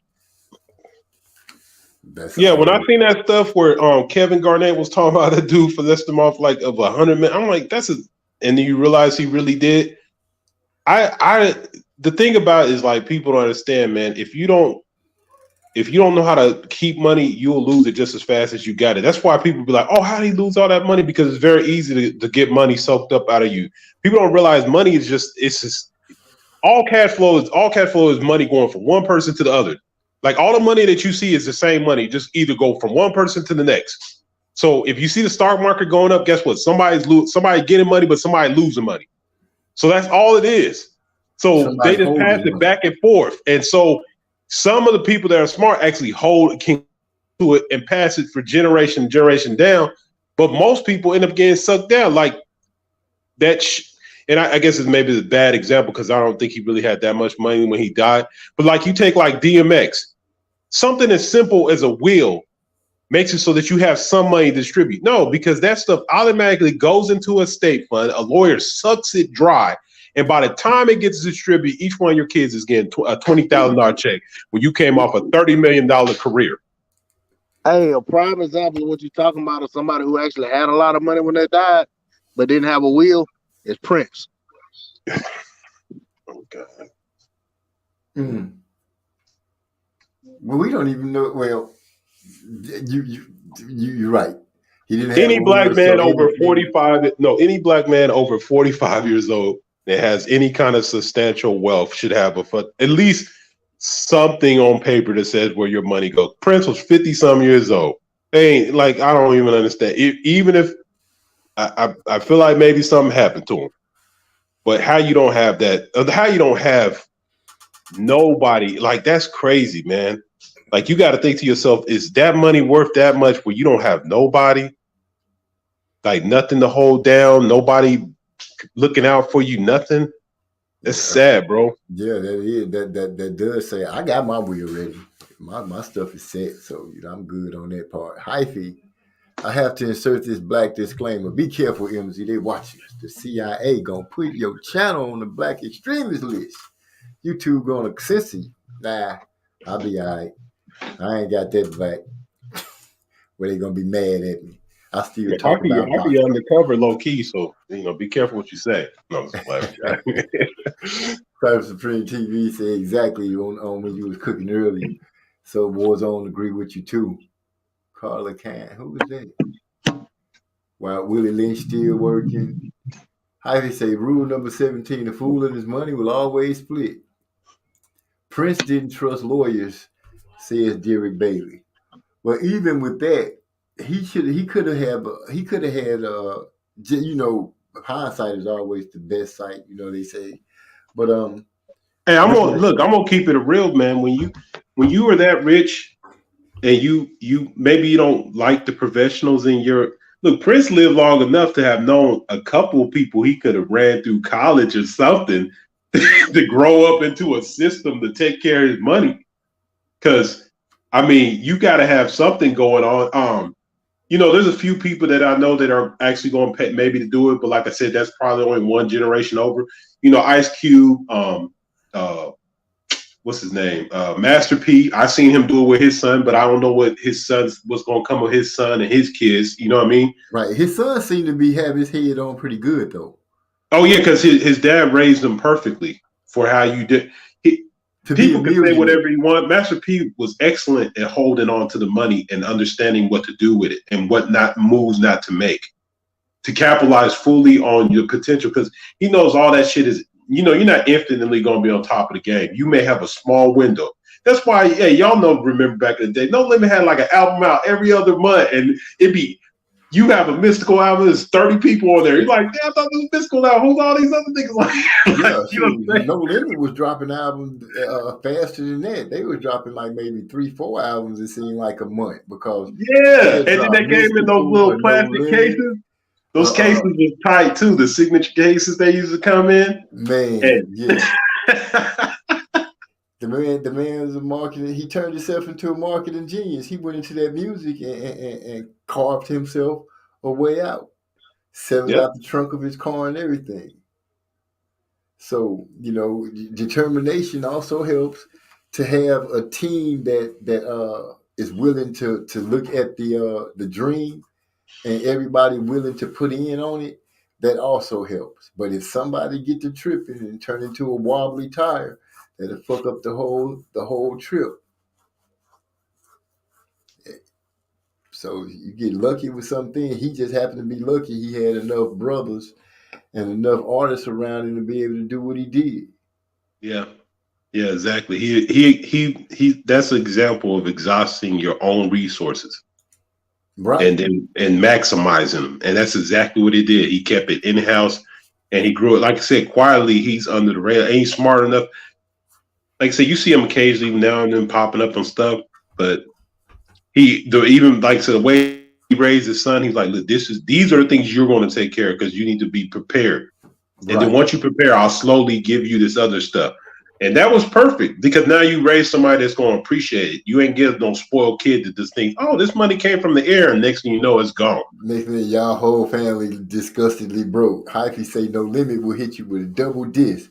Silk the Shocker is the most underrated rapper ever.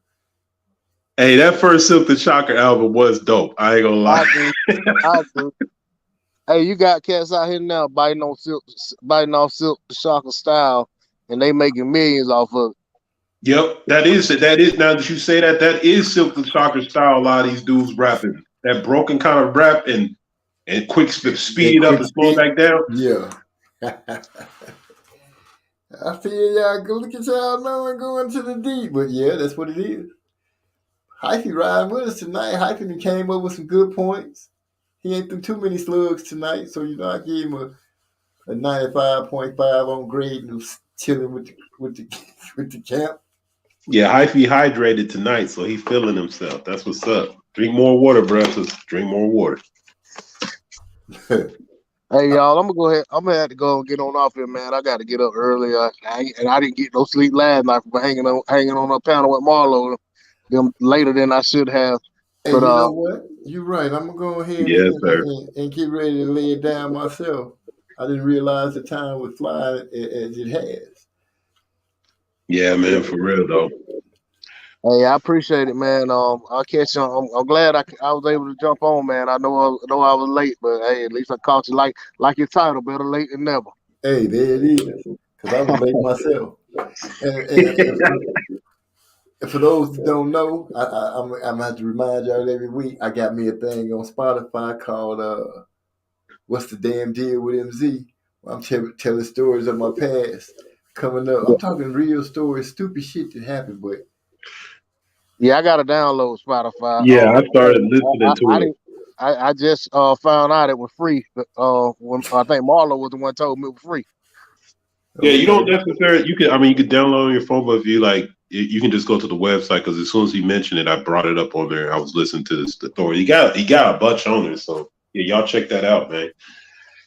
Yeah, I'm working on it. I got about 5 stories. I'm trying to get them all lined up.